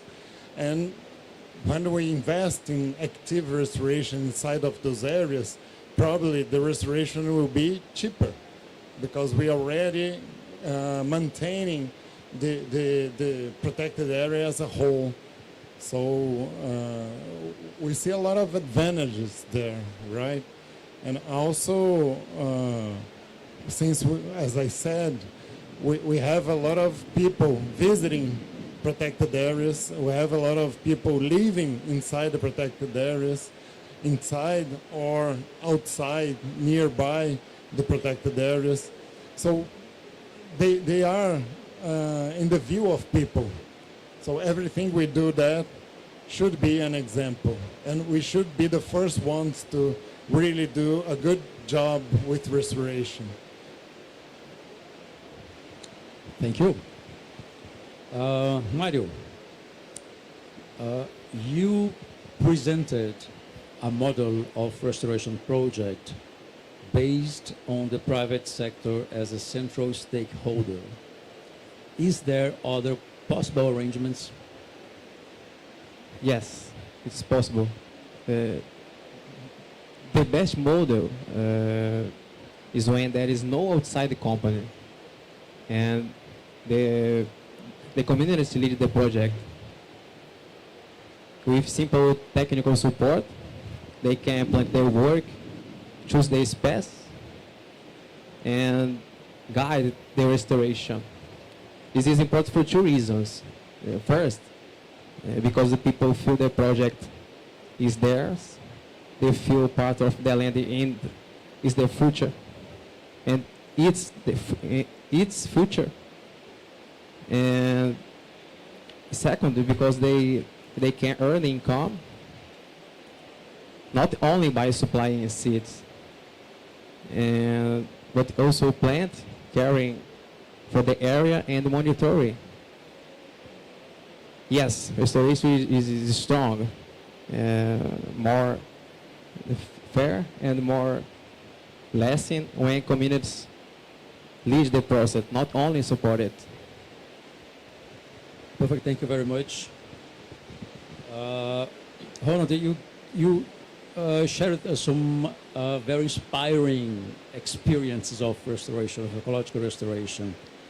Can you talk a little bit about the bottlenecks for developing restoration projects based on community engagement? Okay, we have some bottlenecks, many ones, but I can say the main bottleneck is that includes projects and the funding models don't understand the reality. They don't include the traditional people because it's very difficult to include the communities. Before it starts to elaborate, consult the traditional community, consult the traditional communities. It's important that they know the local, they know the environments, they understand the ecology, so can contribute to development this process. Thank you. Thank you. Leandro, our colleagues Mario and Ronald talked about restoration project mostly regarding the restoration of vegetation, either through native vegetation or agroforestry. Can you tell us a little bit more about how do we engage local communities, indigenous and traditional communities in rewilding projects? Thank you. Can you hear that? Or the rain is rainforest.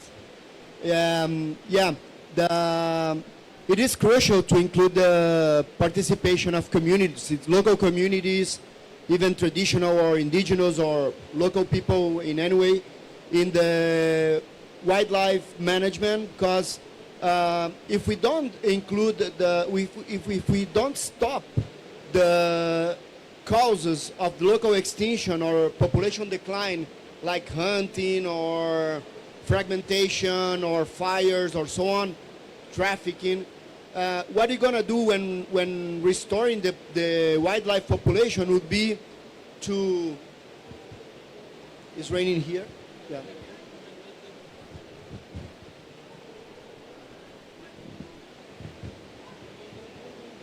Okay, after this translocation, the threats are ceased, so okay, we can go on. So what I used to say is that if we don't stop the threats to the animals, to the fauna, reintroduce it there, what we're gonna do is to bring the animals through a death corridor, right? So we're gonna leave the animals there, trying to restore population or ecological functions, but what we're gonna have in fact is that these animals would be hunted or trafficked or burned by fires or die because of genetic drift and so on. So it's crucial to include the local population as part of the process of the restoration of population of wildlife or threatened species, for example, so they are not only part of the process, they own the process of having these animals again or healthy again in these areas. Yeah, crucial to include the population. And when talking about traditional people or indigenous people to which sustainable hunting is acceptable and part of the way of life, we also have to be flexible to accept this as part of the alimentary sovereignty, the food sovereignty of these people, and try to find ways to work together to recover these populations, to recover their ecological roles. Thank you very much. Alexandre, we're talking about ecological restoration in the COP30 of the Climate Convention. We know that restoration is one of the most effective nature-based solutions for climate mitigation.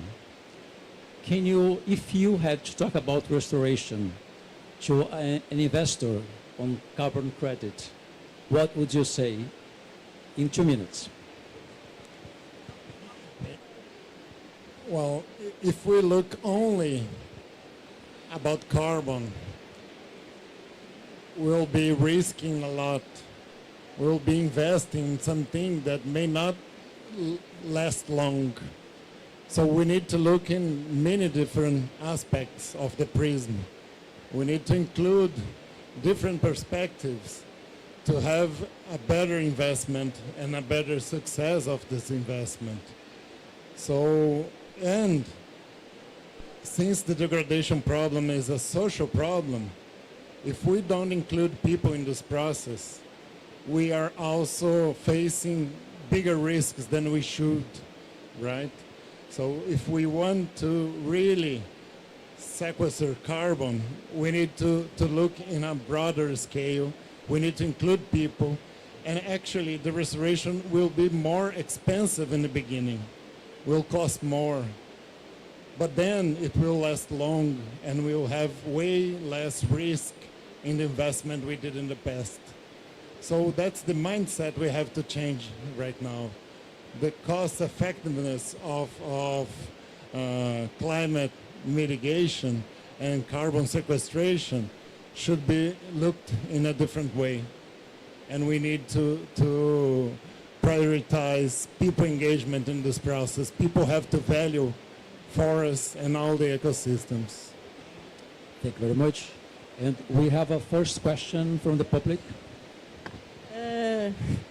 Please introduce yourself. Good afternoon. My name is Suel. I work at the Chico Mendes Institute for Biodiversity Conservation, and I'd like to talk about threatened species. Do you think that the ecological restoration program in Brazil has included the threatened species? Do you understand? Yes.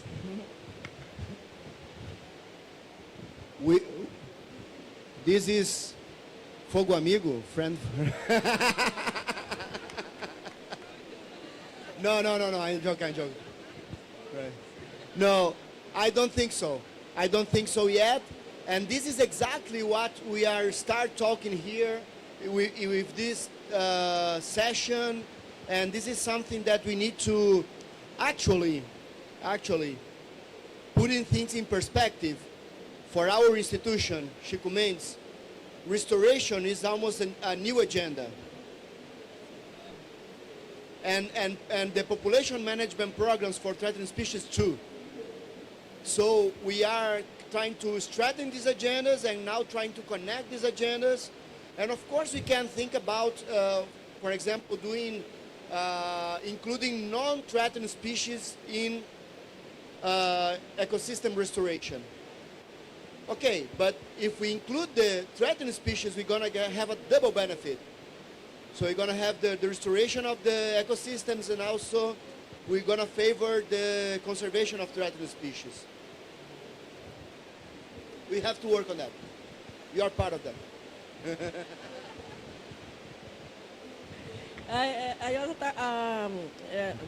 God, it's difficult. Talk about the threatened species in general in Brazil, the restoration, ecological restoration program in general in Brazil, not only Chico Mendes.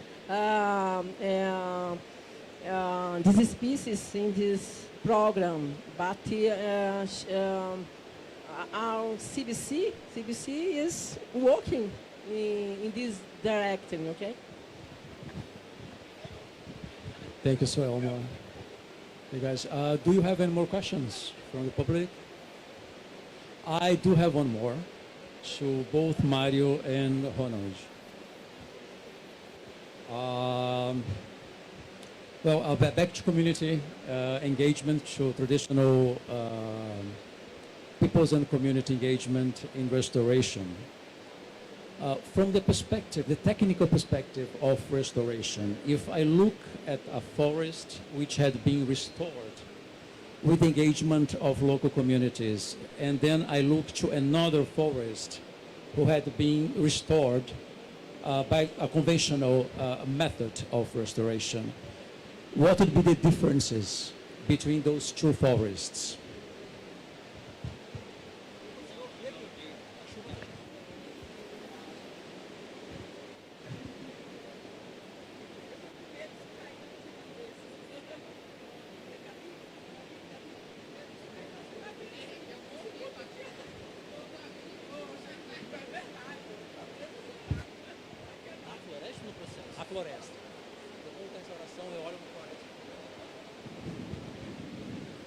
Well, we don't have this in numbers, but we have this in examples, right?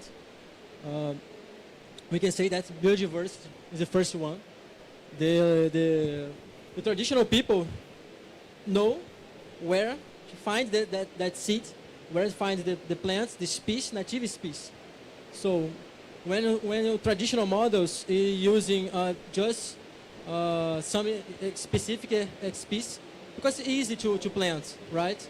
But the traditional communities know that all that land, all that landscape, all this biodiversity in the landscape. So they know how to replicate that model in this area to replicate that. So the biodiversity is very different. Thank you.